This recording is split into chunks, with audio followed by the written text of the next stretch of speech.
வரலாற்றில் மற்றும் ஒரு சிறப்பான நாள். முத்தமிழறிஞர் தமிழின தலைவர் கலைஞர் அவர்களை கொண்டாடும் இனிமையான ஒரு நிகழ்வில் நம்பர் 1 மாநிலம், நம்பர் 1 முதலமைச்சர், நம்பர் 1 நல்லாட்சி, எதிலும் நம்பர் 1 நம் மாண்புமிகு தமிழ்நாடு முதலமைச்சர் அவர்களை வருக வருக என அன்புடன் வரவேற்கிறோம். முத்தமிழறிஞர் கலைஞர் அவர்களின் இதயத்தில் தனக்கென்று தனி இடம் பெற்றிருந்த சூப்பர் ஸ்டார் நடிகர் திரு ரஜினிகாந்த் அவர்களையும் வருக வருக என அன்புடன் வரவேற்கிறோம். தமிழ்நாட்டை விளையாட்டின் தலைநகராக உயர்த்தி காட்டியுள்ள மாண்புமிகு இளைஞநலன் விளையாட்டு மேம்பாடு சிறப்பு திட்ட செயலாக்கத்துறை அமைச்சர் அவர்களையும் வருக வருக என அன்புடன் வரவேற்கிறோம். அன்னை தமிழும் ஆன்மீகமுமாய் இணைந்து பயணித்து வரும் திரு குன்றக்குடி பொன்னம்பல அடிகளார் அவர்களையும், பத்திரிகை துறையில் தனக்கென தனித்த அடையாளம் கொண்ட இந்து திரு ராம் அவர்களையும் வருக வருக என அன்புடன் வரவேற்கிறோம். இந்த விழாவிற்கு வருகை தந்துள்ள அனைவரையும் வருக வருக என அன்புடன் வரவேற்கிறோம். தன் துறையின் மூலம் சிறப்பு திட்டங்களை செயல்படுத்தி தமிழ்நாட்டு மக்களின் வாழ்வினை மேம்படுத்தி வரும் அமைச்சர், தமிழ்நாட்டு விளையாட்டுத் துறையினை உச்சம் பெற வைத்துள்ள சாம்பியன், நம் மாநிலத்தை விளையாட்டின் தலைநகராக மாற்றி காட்டியுள்ள கேப்டன், என்றும் வின்னர், இளைஞர்களின் மன்னர், மாண்புமிகு இளைஞநலன் விளையாட்டு மேம்பாடு சிறப்பு திட்ட செயலாக்கத்துறை அமைச்சர் அவர்களை வரவேற்புரையாற்ற அன்புடன் அழைக்கிறோம்.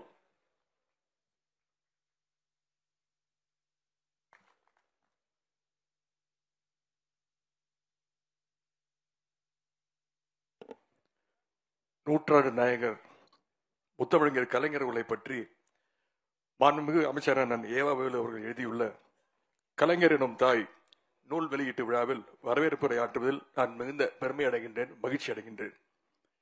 வரவேற்புரை மட்டுமல்ல, இந்த புத்தகத்திற்கு அணிந்துரை எழுகின்ற அந்த வாய்ப்பையும் தந்த அண்ணன் வேலு அவர்களுக்கு மீண்டும் என்னுடைய நன்றியை நான் தெரிவித்துக் கொள்கின்றேன். இந்த நிகழ்ச்சியில் அமைச்சராக மட்டுமல்லாமல், கழகத்துடைய இளைஞரணியின் செயலாளராக மட்டுமல்லாமல், மிக பெருமையோடு கழக தலைவர்களுடைய அறிவுறுத்தலின் பேரில் இளைஞரணி சார்பாக தொடங்கப்பட்டுள்ள முத்தமிழறிஞர் என்ற பதிப்பகத்தின் பதிப்பாளர் என்ற வகையில் மிகவும் பெருமையாகவும் இந்த நிகழ்ச்சியில் நான் கலந்து கொள்கின்றேன். கலைஞர் அவர்களுடைய நூல்கள் அனைத்தையும் நம்முடைய முதலமைச்சர் அவர்கள் நாட்டுடைமையாக்கியுள்ள இந்த அருமையான நேரத்தில், மகிழ்ச்சியான தருணத்தில் இந்த நூல் இங்கு வெளியாகின்றது. முத்தமிழர் கலைஞர் அவருடன் நெருங்கி பழகியவர்கள் ஏராளம். அவர்களில் கலைஞரின் அன்பிற்குரிய தம்பியாக திகழ்ந்ததில் முன்னணி வகிப்பவர் அண்ணன் வேலு அவர்கள். ஏவா வேலு என்றால் எதிலும் வல்லவர் வேலு என்று முத்தமிழர் கலைஞர் அவர்களும் நம்முடைய கழக தலைவர் அவர்களும் தொடர்ந்து கூறியிருக்கின்றார்கள், பாராட்டியிருக்கின்றார்கள். இப்பொழுது அவர் எதிலும் வல்லவர் வேலு மட்டுமல்ல, இன்றைக்கு எழுத்திலும் வல்லவர் வேலு என்று சொல்கின்ற அளவுக்கு இந்த புத்தகத்தை மிகச்சிறப்பாக கொடுத்திருக்கிறார். திருவண்ணாமலையுடைய அடையாளம் கார்த்திகை தீபம் மட்டுமல்ல, கழகத்துடைய திருவண்ணாமலை வேலு அவர்களும் என்ற வகையில் திமுகவின் கோட்டையாக திருவண்ணாமலை மாவட்டத்தையே மாற்றி வைத்திருக்கிறார் அண்ணன் வேலு அவர்கள்.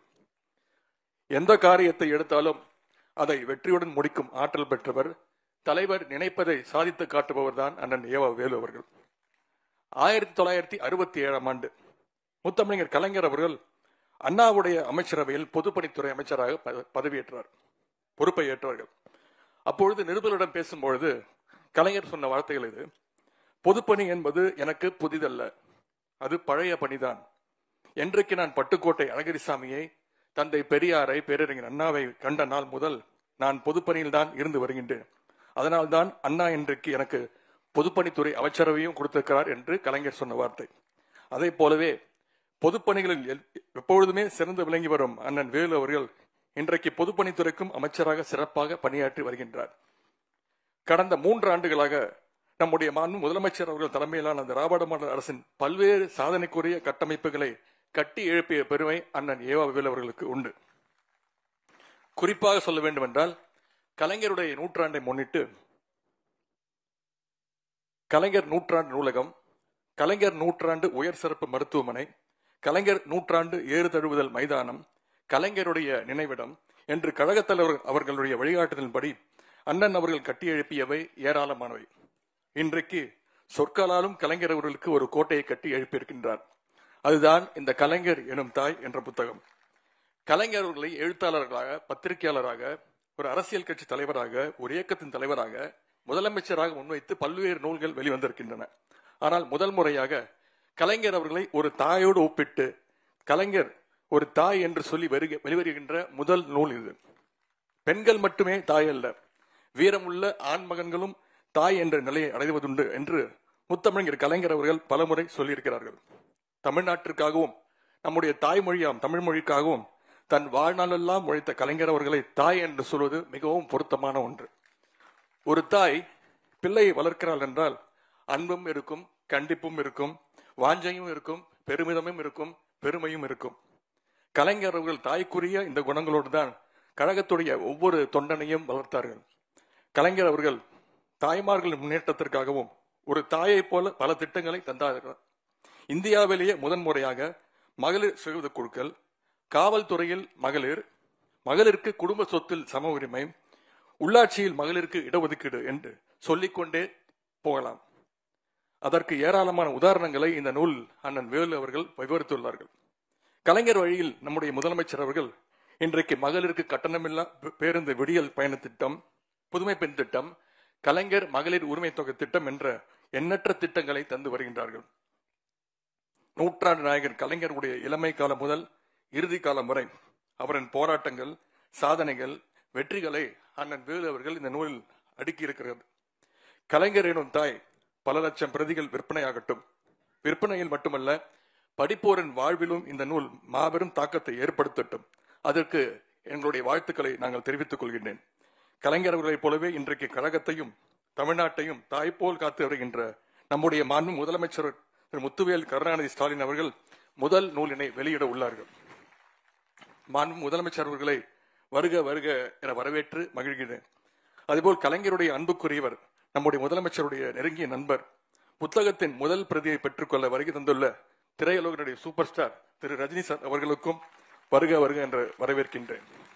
கழக பொதுச் செயலாளர் மாண்புமிகு அமைச்சர் துரைமுருகன் மாமா உள்ளிட்ட அனைத்து அமைச்சர் பெருமக்களையும் வருக வருக என்று வரவேற்கின்றேன். கழகத்துடைய பொருளாளர், மக்களவை தலைவர் டி.ஆர். பாலுமாம் அவர்களையும், கழகத்தின் முதன்மை செயலாளர் மாண்புமிகு அமைச்சர் நேரு அவர்களையும், மாண்புமிகு அமைச்சர் பெருமக்களையும், கழக துணை பொதுச் செயலாளர்கள், அமைப்பு செயலாளர்கள் உள்ளிட்ட தலைமை கழக நிர்வாகிகளையும் வருக வருக என வரவேற்கின்றேன். ஆன்மீக பெரியவர் தவிர்த்தர் குன்றக்குடி அடிகளார் அவர்களையும் வருக வருக என்று வரவேற்கின்றேன். இந்திய பத்திரிகை உலகின் மூத்த பத்திரிகையாளர் திரு எந்து என் ராம் அவர்களையும் வருக வருக என வரவேற்கின்றேன். கலைஞர் எனும் தாய் நூலை பதிப்பித்துள்ள சீதை பதிப்பகத்துறை பதிப்பாளர் திரு கௌரா ராஜசேகர் அவர்களையும் வருக வருக என்று வரவேற்று மகிழ்கின்றேன்.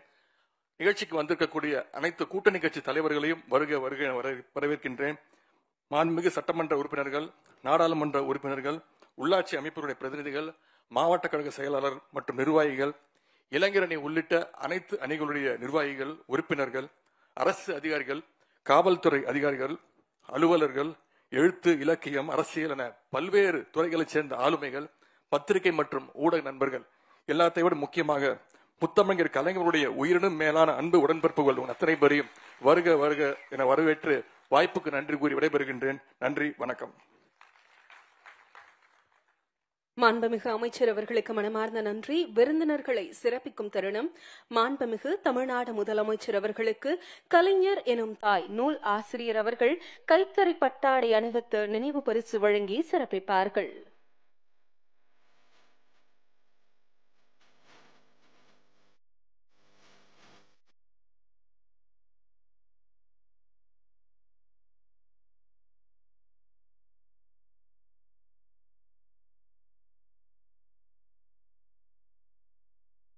மதிப்பிற்குரிய சூப்பர் ஸ்டார் திரு ரஜினிகாந்த் அவர்களுக்கு கைத்தறி பட்டாடை அணிவித்து நினைவு பரிசு வழங்கி சிறப்பிக்கும் தருணம்.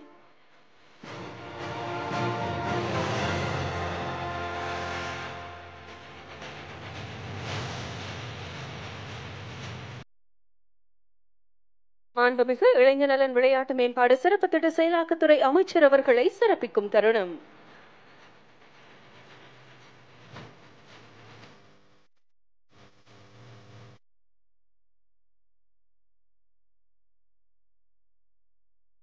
மதிப்பிற்குரிய திரு ஹிந்து என் ராம் அவர்களுக்கு கைத்தறி பட்டாடை அணிவித்து நினைவு பரிசு வழங்கி சிறப்பிக்கும் தருணம்.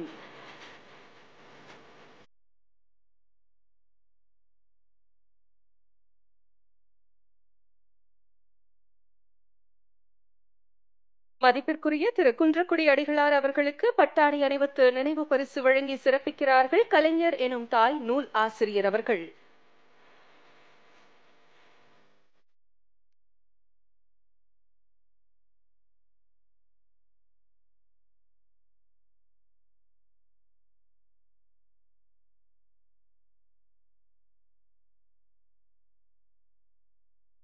மதிப்பிற்குரிய சீதை பதிப்பகத்தின் பதிப்பாளர் திரு கௌரா ராஜசேகர் அவர்களை சிறப்பிக்கும் தருணம்.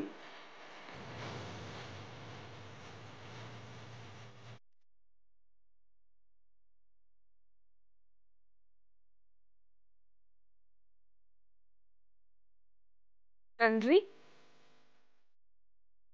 தாய்க்கு எல்லாம் நிகரான தாயான நம் தலைவர் முத்தமிழறிஞர் கலைஞர் பற்றி கலைஞர் எனும் தாய் எனும் தலைப்பில் புத்தகம் வடித்துள்ளார்கள் நம் மாண்புமிகு பொதுப்பணி நெடுஞ்சாலைகள் சிறு துறைமுகங்கள் துறை அமைச்சர் அவர்கள். தந்தையின் சிறப்புகளை பேசும் அறிவு பக்கங்கள் கொண்ட கலைஞர் எனும் தாய் புத்தகத்தினை வெளியிட்டு சிறப்பிக்க தாயுமானவராம் நம் மாண்புமிகு தமிழ்நாடு முதலமைச்சர் அவர்களை அன்புடன் அழைக்கிறோம்.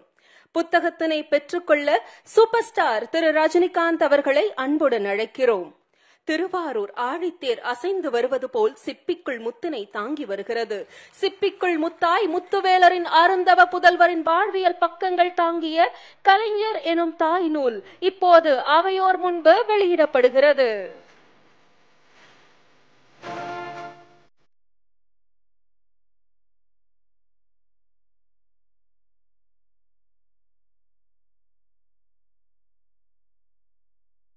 கலைஞர் எனும் தாய் புத்தகம் இப்போது அனைத்து சிறப்பு விருந்தினர்கள் கைகளிலும்.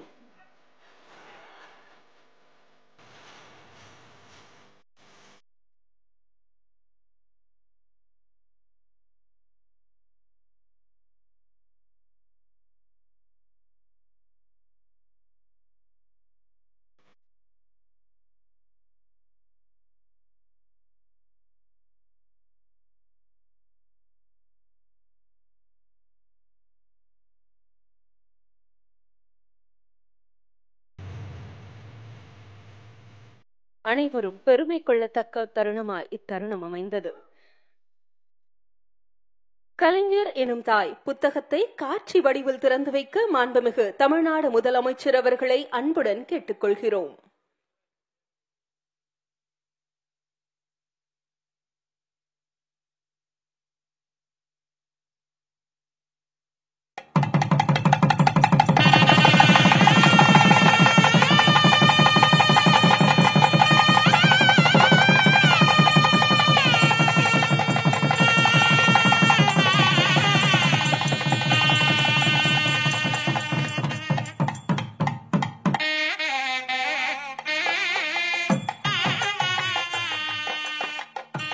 நன்றி. ஆய்வுரை அரங்கம் தொடங்குகிறது. நாட்டின் முதலமைச்சராக இருந்தாலும் நானும் ஒரு பத்திரிகையாளன்தான் என்பதை எப்போதும் சொல்லி மகிழ்ந்த கலைஞர் அவர்களை பற்றிய நூல் குறித்து ஆய்வு செய்ய மக்கள் உரிமைகள் சார்ந்து எப்போதும் சிந்திக்கும் மதிப்பிற்குரிய திரு ஹிந்து என் ராம் அவர்களை அன்புடன் அழைக்கிறோம்.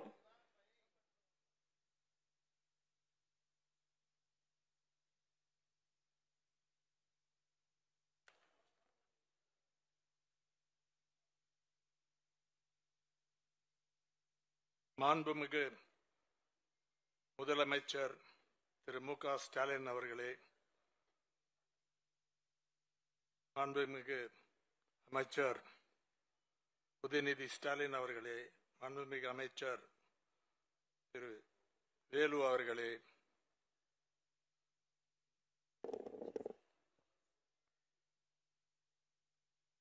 தவத்திரு குன்றக்குடி பொன்னம்பல அடிகளார் அவர்களே, என்னுடைய அருமை நண்பர் சூப்பர் ஸ்டார் ரஜினிகாந்த் அவர்களே, மாண்புமிகு அமைச்சர்களே, எம்பிஸ், எம்எல்ஏஸ், நண்பர்களே, கலைஞர் முத்துவேல் கருணாநிதி அவர்கள் இந்திய அரசியலின் மூத்த தலைவராக பன்முகத்திறமை, நீண்ட ஆயுள் மற்றும் போராட்ட மனப்பாங்கிற்காக பிரபலமானவர். அவர் அரசியல் வரலாற்றில் நிகழ்த்திய சாதனைகளை எதிர்காலத்தில் சமமாக்குவது கடினம். 5 முறை முதல்வர், 50 ஆண்டுகளாக திமுகவின் தலைவர், போட்டியிட்ட 13 முறையிலும் சட்டப்பேரவைக்கு தேர்ந்தெடுக்கப்பட்டவர். அரசியலில் கலைஞர் சாதித்ததை எட்டி பிடித்தவர்கள் இந்திய அரசியலில் யாரும் இருக்க முடியாது என்று தெளிவாக தெரிகிறது. அவர் மறைவுக்கு பிறகு பல தரப்பில் இருந்து பாராட்டுகளும் அது வந்தது அது இந்த சிறப்புத்தன்மையை தான் பிரதிபலித்தது.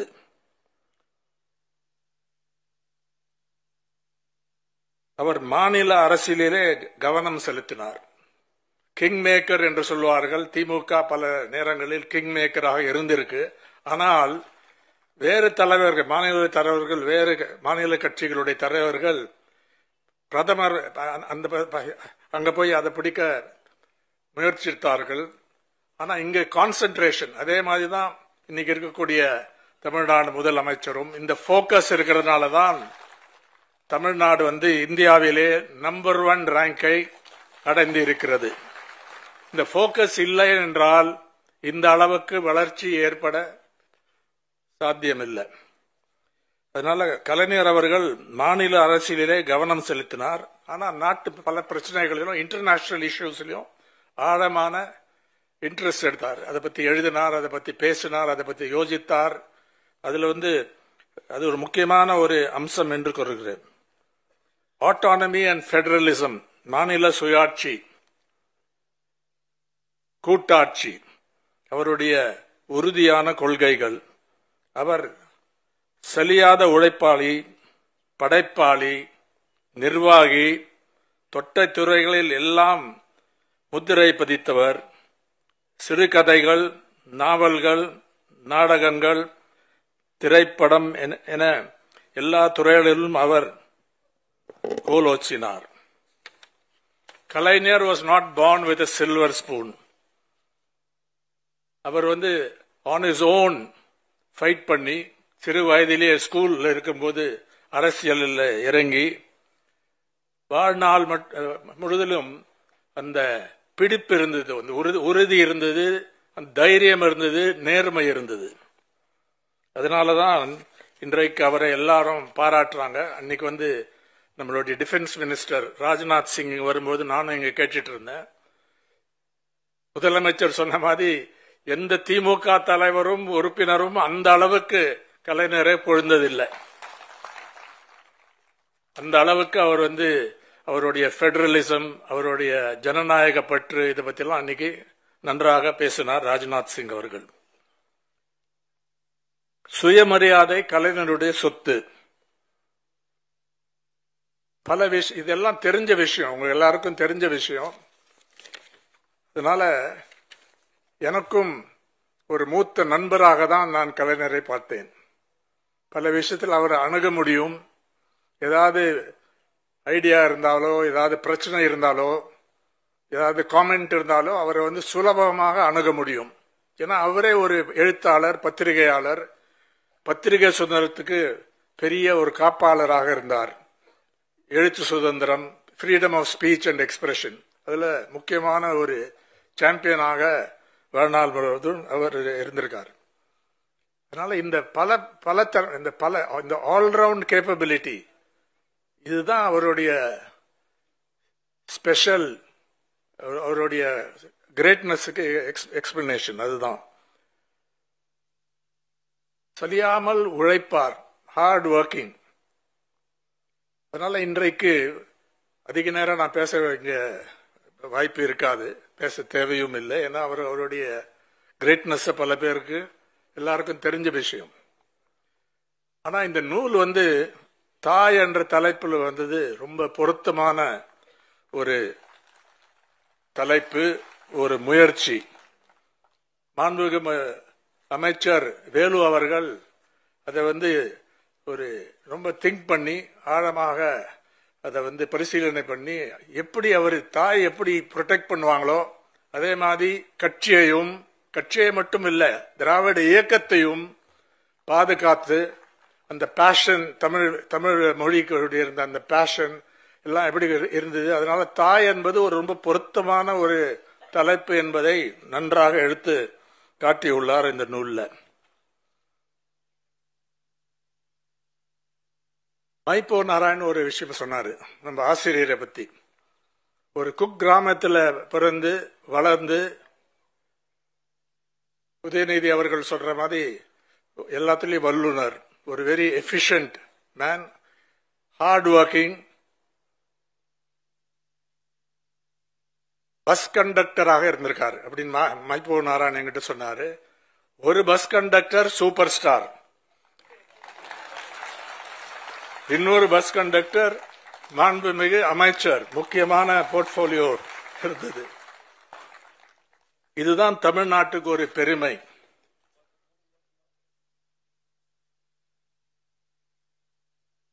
இன்னொரு விஷயத்தை சொல்லிட்டு முடிச்சலாம்னு நினைக்கிறேன். தாய் என்பது மேக்சிம் கார்கியுடைய பிரபலமான ஒரு நூல், ஒரு நாவல். கார்கி லெனின் எப்படி அந்த நூலை பற்றி முதலாக என்ன சொன்னார்னு சொல்லி எழுதியிருக்காரு கார்கி. அந்த கார்கி இன்டர்நெட் ஆர்கைவ்ஸ்ல போனா உங்களுக்கு அது கிடைக்கும். Now the bald, strong, thick-set man who kept rubbing his Socratic brow with one hand. அதாவது அது ஃபுல்லா நான் படிக்கல.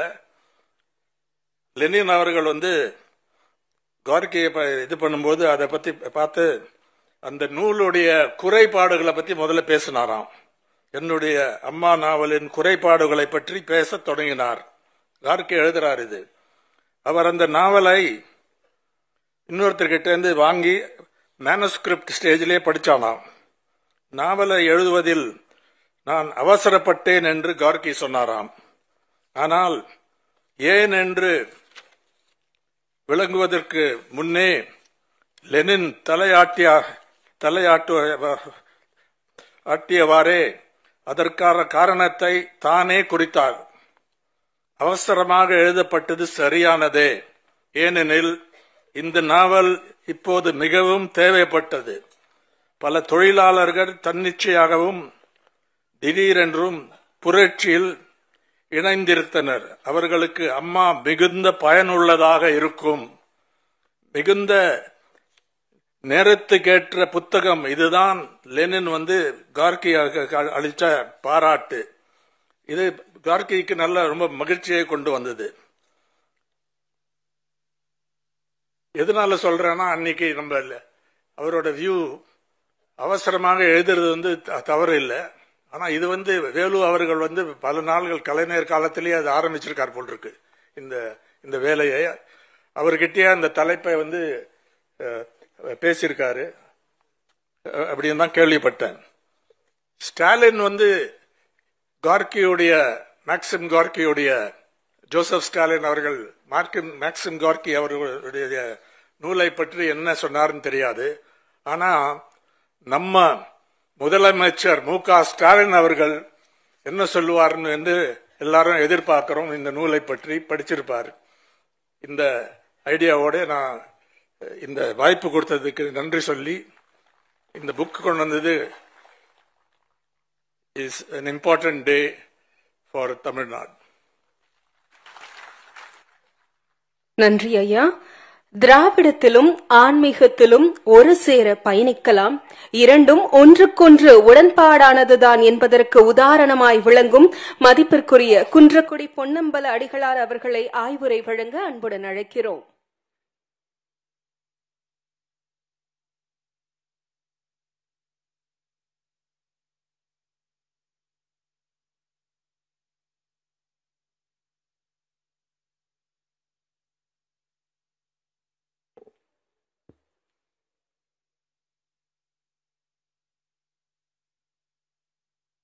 நம்முடைய பாராட்டுதலுக்குரிய பொதுப்பணித்துறை அமைச்சர் ஏவா வேலு அவர்கள் எழுதிய கலைஞர் எனும் தாய்க்காவியம் இன்றைக்கு வெளியிட்டுக் கொண்டிருக்கிற நல்ல வேளையில், உள்ளே உயிர் வளர்த்து உதிரத்தால் பால் கொடுத்து அள்ளியிடும் போதெல்லாம் அன்பே சேர்த்தணைத்து தொல்லை தனக்கென்றும் சுகமெல்லாம் நமக்கென்றும் சொல்லாமல் சொல்லுகின்ற தேவதையின் கோயில் அது. தினம் பசித்த முகம் கண்டு பதறும் நிலை கண்டு பழம் தரும் சோலை அது. தினம் துடிக்கும் முகம் கண்டு தோளில் இடம் தந்து அணைக்கின்ற கைகள் அது. அதுதான் தூய்மை, அதுதான் நேர்மை, அதுதான் வாய்மை, அதற்கு பெயர்தான் தாய்மை என்று சொல்லுகிற நிலையை தமிழகத்தின் ஒட்டுமொத்த தமிழ் மக்களுக்கும் இல்லை, உலகமெங்கும் வாழுகிற தமிழ் மக்களுக்கும் தாயாகவே விளங்கி மறைந்தாலும் நம் நெஞ்சங்களில் நீங்காமல் நிறைந்திருக்கிற முத்தமிழறிஞர் கலைஞர் அவர்கள் நமக்கெல்லாம் எப்போதும் தாயாகவே காட்சி தருகிற அந்த நிலைப்பாட்டில் இன்றைக்கு எப்போதும் முகத்தில் புன்சிரிப்பு, இதயம் எப்போதும் ஏழைகளுக்கான உயிர் துடிப்பு, வாடிய மக்களைக் கண்டு அரவணைக்கின்ற நல் அரவணைப்பு, இவற்றின் ஒட்டுமொத்த உருவம்தான் நமது மனிதநேய மக்கள் முதல்வர் அவர்கள். அவர்கள் இந்த தாய்க்காவியத்தை வெளியிட்டதுதான் தனிச்சிறப்புக்குரியது. இன்றைக்கு இயக்கத்தின் இளைய ஞாயிறாய், உதய ஞாயிறாய், தமிழகத்தின் நம்பிக்கை நட்சத்திரமாய் விளங்குகிற பாராட்டுதலுக்குரிய சகோதரர் உதயநிதி ஸ்டாலின் அவர்களே, எப்போதும் தமிழ் மக்களின் உள்ளத்தில் இடம் பிடித்திருக்கின்ற நம் அன்பு சகோதரர் ரஜினிகாந்த் அவர்களே, பாராட்டுதலுக்குரிய பத்திரிகை துறையை வெறும் எழுத்துத்துறையாக கொள்ளாமல் சமூகத்தை மேம்படுத்துவதற்கான தனிப்பெரும் பணி என்று ஆற்றிக் கொண்டிருக்கிற நம் பாராட்டுதலுக்கும் பெருமைக்கும் உரிய இந்தியன் ராம் அவர்களே, பதிப்பாசிரியர் கௌரா ராஜசேகர் அவர்களே, எல்லாவற்றுக்கும் மேலாக இதுவரை அவரை நாம் பொதுப்பணித்துறை அமைச்சராகவோ அல்லது உணவுத்துறை அமைச்சராகவோ தான் பார்த்திருக்கிறோம். இன்றைக்குத்தான் இலக்கிய உலகத்தில், மொழி உலகத்தில், எழுத்துலகத்தில் தன்னிகரற்றவர் என்ற பெயரையும் இன்றைக்கு பதிவு செய்கிற நிலையை முத்தமிழறிஞர் கலைஞர் இருந்தால் தாயன்போடு இதை மகிழ்ந்திருப்பார். அந்த தாயன்பை இன்றைக்கு நம்முடைய முதல்வர் அவர்கள் அவர் மீது செலுத்திக் கொண்டிருக்கிற நல்ல நேரம். என்ன இத்தனை ஆதீனங்கள் இருக்கிற போது நமக்கு மட்டும் தனி அழைப்பா? திராவிடத்தின் பெயரால் அழைப்பா அல்லது திருவண்ணாமலையில் நம் ஆதீனம் இருந்ததால் ஏற்பட்ட அழைப்பா? குன்றக்குடி ஆதீனம் தோன்றிய இடம் திருவண்ணாமலை.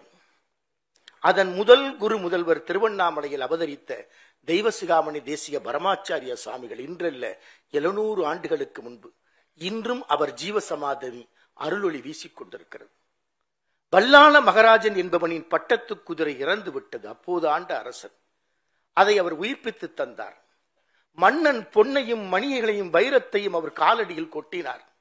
தொட்டால் கண்ணால் பார்க்காமலும் கரத்தால் தொடாமலும் எடுத்துப்போ, அண்ணாமலையாருக்கு கோபுரத்தை எழுப்பு என்று ஆணையிட்டவர் தெய்வசிகாமணி தேசிய பரமாச்சாரிய சாமி. திருவண்ணாமலையில் தோன்றிய ஞான ஒளிதான் தமிழகம் முழுவதும் உலா வந்தது நம் தவத்திரு குன்றக்குடி அடிகளார் என்ற உருவத்தில். 45வது மகா சன்னிதானம். எதற்கு நமக்கும் இயக்கத்திற்கும் ஒரு தொடர்பு, நெருக்கம்? நம்முடைய மகா சன்னிதானத்தை தவத்திரு குன்றக்குடி அடிகளார் அவர்களை தந்தை பெரியார் அவர்கள் மகா சன்னிதானம் என்றுதான் அழைப்பார். என்னங்க இந்த சாமியார மகா சன்னிதானம் சொல்றீங்க கேட்டாங்க. பெரியார் சொன்னார்கள், நான் குன்றக்குடி அடிகளாரை ஒரு முறை அல்ல 100 முறை மகா சன்னிதானம் என்றுதான் சொல்வேன். ஏன் தெரியுமா? அவர் கடவுளுக்கு மட்டும் தொண்டு செய்பவர் அல்ல, மனித குலத்திற்கும் தொண்டாற்றுபவர். கடவுளை போற்று மனிதனை நினை என்ற இருவழி பாதையில் பயணிப்பவர் என்று சொன்னார். அதைத்தான் பேரறிஞர் அண்ணா இந்திய எதிர்ப்பு போராட்டம் நடைபெற்ற போது நம் அடிகள் பெருமானுக்கு விதிக்கப்பட்ட அபராதத்தை முதலமைச்சர் நாற்காலியில் அமர்ந்தவுடன் திருப்பிச் செலுத்த ஆணையிட்டவர் நம் பேரறிஞர் அண்ணா. சட்டமேலவை உறுப்பினராய் நம் அடிகள் பெருமானை நியமித்து அடிகள் பெருமான் எழுதிய கவிதையை இதயத்தில் என்றைக்கும் கல்வெட்டாய் போற்றியவர் முத்தமிழறிஞர் கலைஞர். அந்த மரபின் தொடர்ச்சியிலேதான் இன்றைக்கு நம்மை அழைத்திருப்பார் ஏவா வேலு, எதிரும் வல்லவர் வேலு என்று கலைஞரால் போற்றப்பட்டவர், நம்முடைய முதல்வராலும் பாராட்டப் பெறுகிறவர். இந்த காவியம் முழுக்க தாயை பற்றி பேசுகிறது, தாய்மையை பற்றி பேசுகிறது. தாய்மை என்றால் கலைஞர், கலைஞர் என்றால் தாய்மை என்பதில் இருவேறு கருத்துக்கு இடமில்லை. திருக்குறள் முத்தமிழறிஞர் கலைஞரின் உயிர் துடிப்பு. தென்னாப்பிரிக்காவிற்கு மகாத்மா காந்தியடிகள் போகிறார். ஒரு இளம் வழக்கறிஞராக, ஜூனியர் அட்வொகேட்டா தான் போறார். 22 ஆண்டுகள் அங்க தங்கிட்டார். ஒரு வழக்குக்கு போனவர் 22 வருஷம் தென்னாப்பிரிக்க மக்கள் அவரை அங்கே தங்க வைத்து விட்டார்கள். அவர் தென்னாப்பிரிக்காவிலிருந்து இந்தியாவின் விடுதலை வரலாற்றை எழுதுவதற்காக வருகிறார். எழுதணும்ன்ற நினைப்போட வரல, சாதாரண மோகன்தாஸாய்த்தான் வருகிறார். குறிப்பிடுகிறார், நான் ஒரு சாதாரண மோகன்தாஸ். என்னை யார் மகாத்மாவாக மாற்றி காட்டினார்கள்? மகாத்மா காந்தியடிகள் சொல்கிறார், சாதாரண ஒரு மோகன்தாஸை, மனித ஆத்மாவை மகாத்மாவாக மாற்றி காட்டியவர்கள் தமிழர்கள் தான். அதனால்தான் எனக்கு தமிழ் மேல் தீராத காதல் உண்டு, தமிழர்கள் மீது நீண்ட உறவு உண்டு. ஒரு 17 வயது பெண் வள்ளியம்மை, தில்லையாடி வள்ளியம்மை, தென்னாப்பிரிக்காவில் திடீரென போட்ட ஒரு கருப்பு சட்டத்தை எதிர்த்து போராடினார்கள். தமிழர்கள் தீரமாய் போராடினார்கள். 17 வயது பெண் போராடி மரணத்தின் உச்சகட்டத்தில் நிற்கிறாள். ஜம்மு காலத்தில் அவளை சுருட்டி காந்தியடிகள் கையில கொடுக்கிறாங்க. காந்தியடிகள் கண்ணீர் வடித்து வள்ளியம்மை காதில் கேட்கிறார், வள்ளியம்ம, நீ சிறைக்கு சென்றதற்காக வருத்தப்படுகிறாயா? மரணத்தின் கடைசி தருவாயில் அந்த வீரமங்கை சொன்னாள், ஒருபோதும் நான் சிறைக்கு சென்றதற்காக வருத்தப்படவில்லை. மீண்டும் ஒரு முறை சிறைக்கு செல்கிற வாய்ப்பு கிடைத்தாலும் சிறைக்கு செல்ல சித்தமாய் இருக்கிறேன். அங்கேயே உயிரை விடுகிற வாய்ப்பு கிடைத்தாலும் உயிரை விட நான் தயாராய் இருக்கிறேன் என்று சொன்னாள். சில நாட்களில் தன் விழிகளை மூடிவிட்டாள் தில்லையாடி வள்ளியம்மை. அவளுக்கு தியாக ஆலயம் எழுப்பியவர் நம் முத்தமிழறிஞர் கலைஞர் அவர்கள். இப்போது காந்தியடிகள் சொல்கிறார், என்னை யார் அகிம்சாவாதி ஆக்கினார்கள்? என்னை யார் மகாத்மாவாக மாற்றி காட்டினார்கள்? சத்தியமா என்னை அகிம்சாவாதியாக ஆக்கினவர்கள் தமிழர்கள் தான். அதற்காகத்தான் நான் திருக்குறளை கற்றுக்கொள்ள ஆசைப்பட்டேன். திருக்குறளை கற்றுக்கொள்ள ஆசைப்பட்ட என்னால் பணிச்சுமையின் காரணமாக கற்க முடியாமல் போயிற்று என்றார். அந்த திருக்குறளை தன் வாழ்நாள் முழுவதும் உரத்து உயர்த்தி பிடித்தவர் முத்தமிழறிஞர் கலைஞர். அதனால்தான் இந்த தாய் காவியம் முழுக்க முழுக்க இன்னொரு குறளோவியமை போல காட்சி தருகிறது. எண்ணி பார்க்கிறோம், உலகம் முழுவதும் இலக்கியங்களை புரட்டி பார்த்தாள். எந்த அரசுக்கும் வெண்சாமரம் வீசாமல், எந்த சமயத்தின் அடையாளத்தையும் பூசிக்கொள்ளாமல், உலக மானுடத்தின் உயர்வுக்காக பேசப்பட்ட பாடப்பட்ட ஒரு அற இலக்கியம் இருக்குமேயானால் அது தேனார் தீந்தமிழ் திருக்குறள் ஒன்றாகத்தான் இருக்க முடியும். அந்த நிலைப்பாட்டிலே தான் தன் வாழ்நாள் முழுவதும் குறளோவியம் தீட்டிய கலைஞர், குறளுக்கு உரை தீட்டிய கலைஞர். கலைஞர் எனும் தாய்தான் எப்படி தாயாக மாறினார்? திருச்சிராப்பள்ளியில் இருக்கிற இறைவன், அவருக்கு பெயர் தாயும் ஆனவன், மலைக்கோட்டையிலே இருந்து கீழே இறங்கி வந்தார். எதற்காக? காவிரி ஆற்றில் வெள்ளம் கரை புரண்டு ஓடியது. ஒரு புறத்தில் ஒரு பெண் பிரசவ வழியில் போராடுகிறாள், தாய் மறுபுறத்தில் கண்ணீர் வெள்ளத்தோடு காட்சி தருகிறாள். காவிரி ஆற்றில் வெள்ளம் அப்போது ஓடி இருக்கிறது. காவிரி ஆற்று வெள்ளத்தில் தன் பெண்ணை காப்பாற்ற முடியாமல், பெண் குழந்தை பிரசவத்தை காப்பாற்ற முடியாமல் பரிதவித்த தாய்க்கு மலையில் இருந்த இறைவன் இறங்கி வந்து மகப்பேற்று வைத்தியம் பார்த்தான். அதனால் அவனுக்கு பெயர் தாயும் ஆனவன். கருப்பையை சுமந்திருக்கிற பெண்கள்தான் தாயாக முடியும். ஆனால் இதயத்தில் கருணையை சுரந்தால் ஆணும் தாயாக முடியும் என்பதற்கான அடையாளம் தான் தாயுமானம். அப்படித்தான் வாழ்நாள் எல்லாம் ஏழைகளுக்கான இதயத்தை, கருணையை சுரக்கிறவராக நம் முத்தமிழறிஞர் கலைஞர் விளங்கினார். ஒரு தாயின் பிரசவத்திற்காக தாயுமானவர் தோன்றினார். உலகத்தில் இருக்கிற எத்தனை உயிரும் மடிந்துவிடக் கூடாது என்று உயிர் காக்கிற பயணத்தில் முதல் 108 ஆம்புலன்ஸ் வசதியை ஏற்படுத்தியவர் முத்தமிழறிஞர் கலைஞர். பிறகு அவர் தாய்தானே. நான் முதலிலே சொன்னதை போல் தாய்மையின் ஒட்டுமொத்த அடையாளம். இன்றைக்கு இளைஞர்கள் எந்த திசையில் செல்கிறார்கள்? பெற்ற தாயை தந்தையை மறக்கிற நிலையில். ஒரு பள்ளியில் காலை நேரத்தில் பிரார்த்தனை வகுப்பு, மாணவர்கள் வரிசையாக போய் அமர்கிறார்கள். அந்த பள்ளிக்குள்ளே ஒரு ஒற்றைக்கண் உருவம் நுழைந்து விட்டது. பார்த்த மாத்திரத்தில் மாணவர்கள் அலறியடித்து ஓடுகிறார்கள். ஐயோ, நம்ம பள்ளிக்கூடத்துக்குள்ள ஒற்றைக்கண் ராட்சசி வந்துட்டாள். உற்று பார்த்தார்கள், எல்லா மாணவர்களும் அலறி அடித்தார்கள். ஒரு மாணவன் மட்டும் அது யாருன்னு பார்த்து சொன்னான், டே, இது நம்ம வகுப்புல படிக்கிற மணியோட அம்மான்னா. அவ்வளவுதான். எல்லா மாணவர்களும் ஏளனமாய் மணியை பார்த்தார்கள். மணிக்கு அன்று முழுவதும் வருத்தம். அம்மாவை பார்த்து சொன்ன, எதுக்கு நீ பள்ளிக்கூடத்துக்கு வந்த? ஏழைத்தாய், காய்கறிகளை விற்று தன் மகனை பள்ளிக்கு அனுப்புகிற ஏழைத்தாய். அந்த தாயை ஏன் பள்ளிக்கு வந்த? நீ செத்துப்போ என்று சொன்னான் மணி. அதை கேட்டு அவள் துடித்து போனாள். அதற்கு பிறகு மணி பள்ளி பக்கமே அந்த தாய் வரவில்லை. இவன் படித்து வளர்ந்து வெளிநாட்டுக்கு வேலைக்கு போய்விட்டான். ஒரு நாள் பள்ளிக்கு விழாவிற்கு இவனை அழைக்கிறார்கள். பள்ளியின் விழாவை பாராட்டை பெற்றுவிட்டு பக்கத்தில் இருக்க வீட்டுக்கு போய் பார்த்தான். வெளிநாட்டிலே வேலை கிடைச்சா அங்கேயே இருந்துட்டான். பக்கத்தில் குடிசையில் தன் அம்மாவை பார்க்க போனான். இருட்டு, கும்மிருட்டு. ஒரு விளக்கு மட்டும் எரிந்து கொண்டிருந்தது. கிழிந்த கோரை பாயில் அந்த தாய் மேல் மூச்சும் கீழ் மூச்சும் வாங்கிக் கொண்டிருந்தாள். கடைசி மூச்சை விட்டுக் கொண்டிருந்தாள். மங்களான விளக்கொலியில் ஒரு பேப்பர் அவ கையில இருந்து பிடுங்கி பார்த்தான். அவனுக்காகவே அம்மா எழுதியிருக்கிறாள். அன்புள்ள மணிக்கு, நீ பள்ளி விழாவுக்கு வருகிறாய் என்று கேள்விப்பட்டேன். அங்கு நான் வந்து உன்னை அவமானப்படுத்த மாட்டேன். எப்போதும் நீ என்னை வெறுக்கிறாய். ஆனால் இந்த அம்மா எப்போதும் உன்னோடுதான் இருக்கிறேன். கடைசியாய் உனக்கு ஒரு செய்தி. நீ நன்றாக இருக்கிறாயா? இப்படி கேட்கக்கூட எனக்கு உரிமை இல்லை. இருந்தாலும் உனக்காக என் கடைசி செய்தியை சொல்லிவிடுகிறேன். மகனே, மணியே, என் கண்மணியே, என் கண்ணின் மணியே, நீ எப்போதும் என்னை வெறுக்கிறாய். ஆனால் இந்த அம்மா எப்போதும் உன்னோடுதான் இருக்கிறாள். ஒரு விபத்து ஏற்பட்டது. அந்த விபத்தில் உன் ஒரு கண் போய்விட்டது. அப்போது இந்த அம்மா துடித்த துடிப்பு கொஞ்சமல்ல. என் மகன் மணி ஒரு கண்ணோடு உலகத்தில் வாழ முடியாது, வாழக்கூடாது.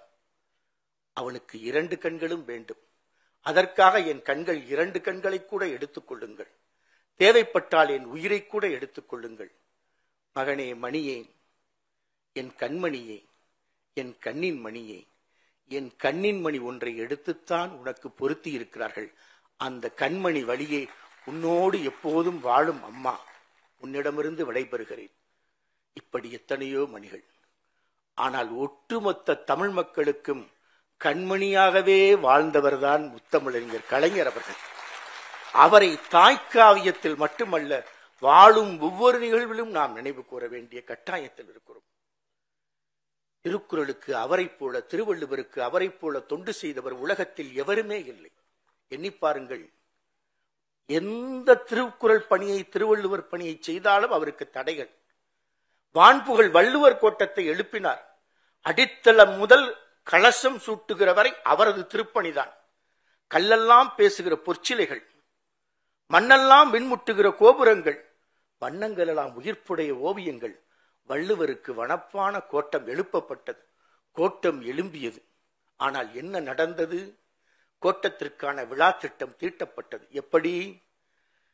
13 யானைகள், 133 குதிரைகள், 133 அதிகாரத்திற்கு 1330 ஆசிரியர்கள், 1030 ஆசிரியைகள், 1330 மாணவர்கள் என்று பெரிய ஊர்வலம். அந்த ஊர்வலத்தை திட்டமிட்டு நடத்த கனவு கண்டிருந்தார். அத்தனையும் பகற்கனவாய் மாறி வள்ளுவர் கோட்டம் எழுப்புகிற போது ஒரு தாய் தன் மகனின் திருமண விழாவை பார்க்க முடியாமல் ஓரத்தில் நிற்பதைப் போலதான் கோட்ட திறப்பு விழா. அதை போல கன்னியாகுமரியில் 133 அடி உயரச் சிலை. வான்புகழ் வள்ளுவருக்கு மிகப்பெரிய உலகத்தின் 8வது அதிசயமாக எழுப்பப்பட்ட சிலை. அதை எழுப்புவதற்கு 1975 திட்டமிட்டிருந்தார். ஆனால் அது நிறைவேறியது எப்போது? 2000 ஜனவரி 1 நள்ளிரவு 12 மணி. கத்தும் கன்னியாகுமரி கடற்கரையில் தமிழ் மாமுனிவரின் திருவள்ளுவர் சிலை எழுப்பப்படுகிறது.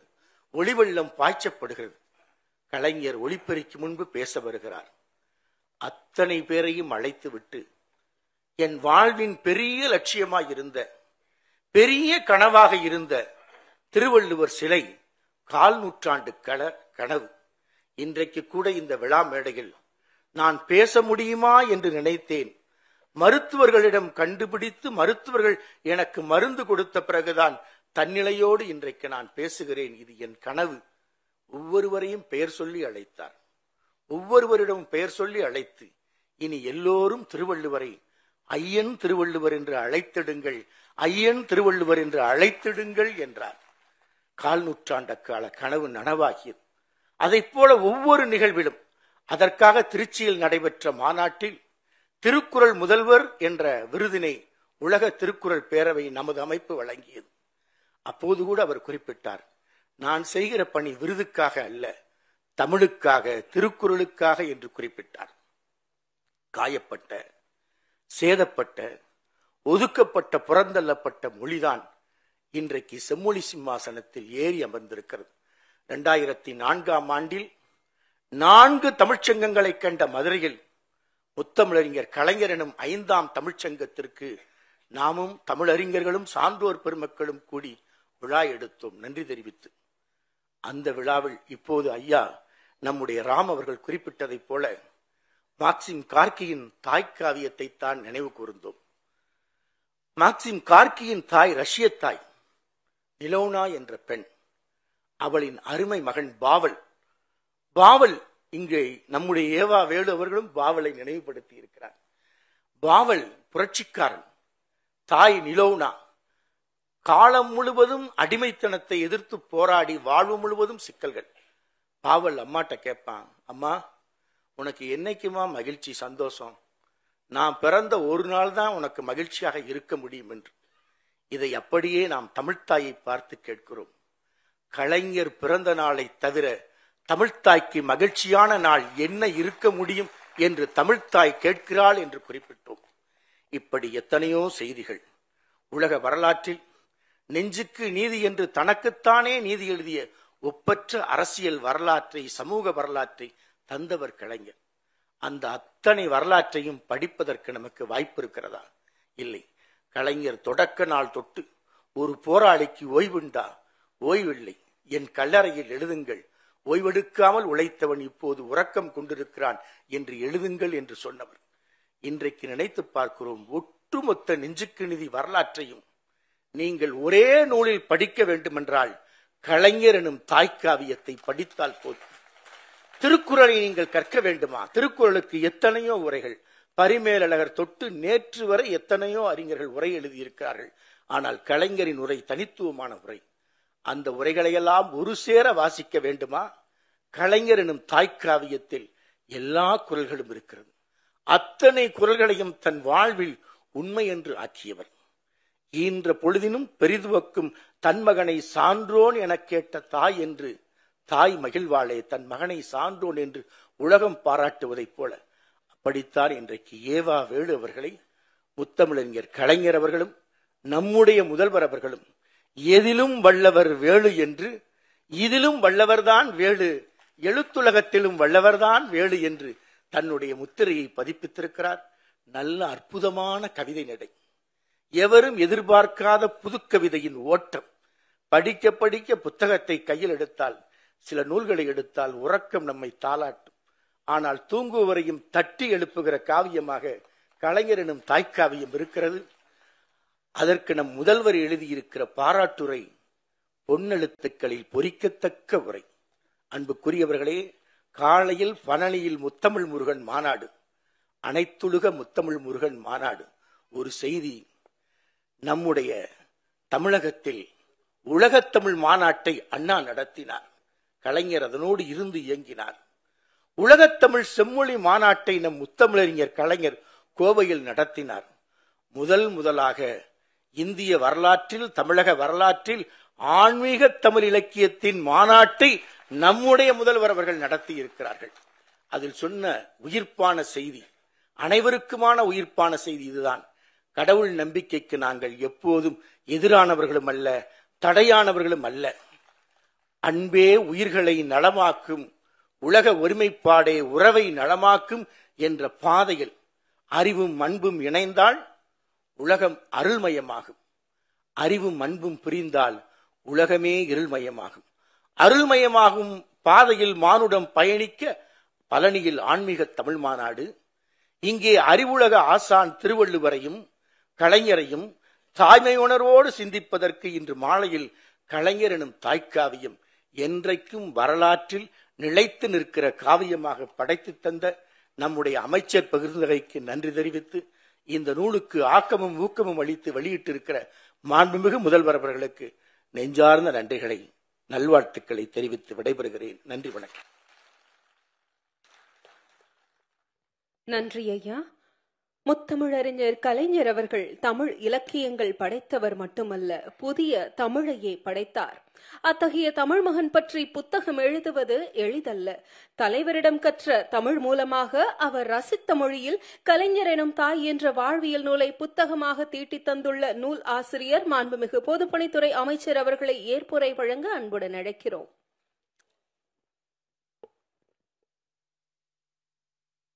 கலைஞர் என்னும் தாய் என்கிற இந்த மாபெரும் விழாவிலே கலந்து கொண்டு இந்த தாய் காவியத்தை இன்றைக்கு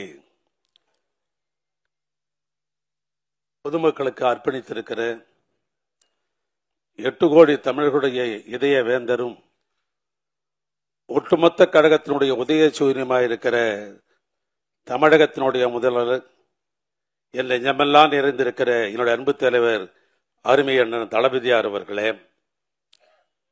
திரையுலகத்தினுடைய சூப்பர் ஸ்டார் ரஜினிகாந்த் அவர்களே,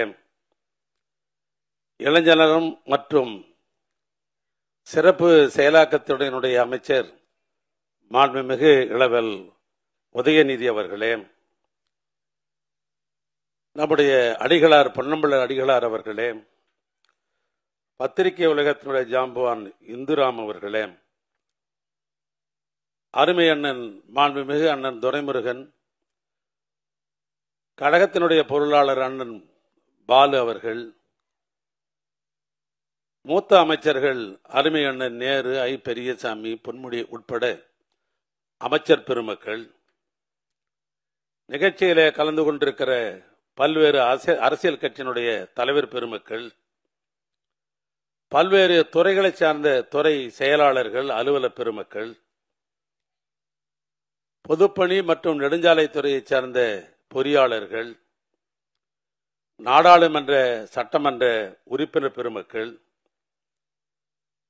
என்னுடைய அழைப்பை ஏற்றி வருகை புரிந்திருக்கிற ஆர்வலர்கள், ஆண்டோர் பெருமக்கள், சான்றோர் பெருமக்கள்,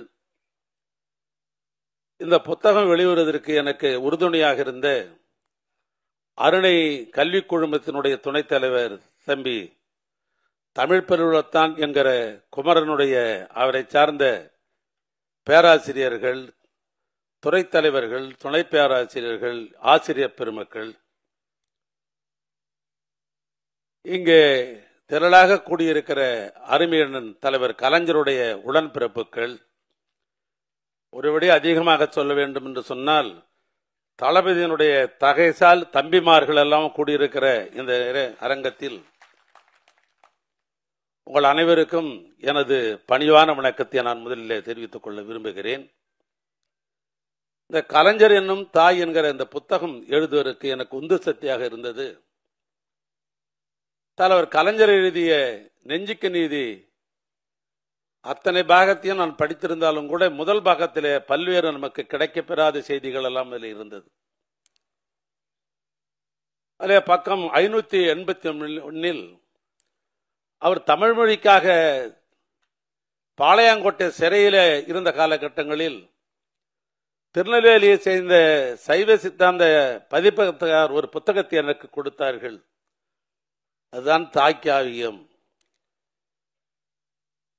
ரஷ்ய எழுத்தாளர் மேக்சிம் கார்கி எழுதிய அந்த தாய்க்காவியத்தை நான் படித்தேன். பெருமைத்தக்க இனிமைத்தக்க ஒரு இனிமையை நான் பெற்றேன் என்று அவர் எழுதியிருந்தார்கள். அதற்கு பின்னால் அந்த புத்தகத்தை வாங்கி படிக்க வேண்டும் என்ற ஒரு எண்ணம் எனக்கு தோன்றியது. சென்னையில செஞ்சுரி புக்ஸ் அந்த பகுதிக்கு சென்று அங்கு அந்த புத்தகத்தை வாங்கி வந்தேன். அது ஒரு காரணம். இன்னொன்று, மதுரையில தியாகராஜ பல்கலைக்கழகத்தில தியாகராஜ கல்லூரியில தமிழ்த்தினுடைய தலைவராக சங்கரநாராயணன் என்று ஒரு இருந்தார். அவர் அவ்வை நடராஜனுடைய உறவினர். அவர் அவ்வை நடராஜனுடைய தந்தை பேர் அவ்வை துரைசாமி என்று பெயர். அவரையும் நான் அறிவேன். அந்த சங்கரநாராயணன் என்பவர் அந்த தியாகராஜ கல்லூரியுடைய தமிழ்த்துறையுடைய தலைவராக இருந்தவர். அவர் வயது அவருக்கு 85. என்னை பார்க்க வேண்டும் என்று 2 நண்பர்களிடத்தில் சொல்லி அனுப்பினார்கள். நானே அவருடைய இல்லத்திற்கு போனேன். என்று சொன்னால் அவர் பிறந்தது திருவண்ணாமலைக்கும் பக்கத்தில் இருக்கிற கீழாத்தூர் என்பது. 85 ஒரு பெரியவர் நம்மை அழைக்கிறார் என்று நான் இல்லம் தேடி போனேன். அவர் மகன்தான் நம்முடைய தமிழக அரசிலே மெய்யகண்டத்தேவன் என்கிற ஒரு IAS அதிகாரியாக இருந்து பணியாற்றி வருவார். இந்த சங்கரநாராயணத்தை கொண்டு அவரிடத்திலே, ஐயா எங்களை வர சொன்னீர்கள் என்ன என்று கேட்டேன். அப்பொழுது சொன்னார், நான் நேரடியாக தமிழ்நாட்டு முதலமைச்சர் கலைஞரை பார்க்க எனக்கு வாய்ப்பில்லை. பல முறை நான் முயற்சித்திருக்கிறேன். ஆனால் நான் தமிழ்துறையில் இருந்து பல பேருக்கு முனைவராக டாக்டர் பெறுவதற்கு பல பேருக்கு நான் உதவியாக இருந்து பல பேருக்கு நான் டாக்டர் பெற்றும் பெறுவதற்கு நான் உதவியாக இருந்திருக்கிறேன். நான் புறநானூறு, அகநானூறு, பல்வேறு இலக்கியங்களை நான் படித்திருக்கிறேன். ஆனால் நான் எண்ணி பார்க்கிறேன், என்னுடைய 85 வயதிலே என்னுடைய தமிழ் தொண்டை நான் எண்ணி பார்க்கிற பொழுது பல புலவர் பெருமக்களிடத்திலே பல பேர் நான் பழகி இருக்கிறேன். ஆனால் எனக்கு ஆச்சரியத்தக்க செய்தி என்னவென்று சொன்னால், பட்டிமன்றமாக இருந்தாலும் முதல்ல இருப்பவர் கலைஞராகத்தான் இருக்கிறார். கவியரங்கமாக இருந்தாலும் அதில் முதல்ல கலைஞராகத்தான் இருக்கிறார். திரையுலகமா என்று சொன்னாலும் அதிலும் கலைஞர் இருக்கிறார்.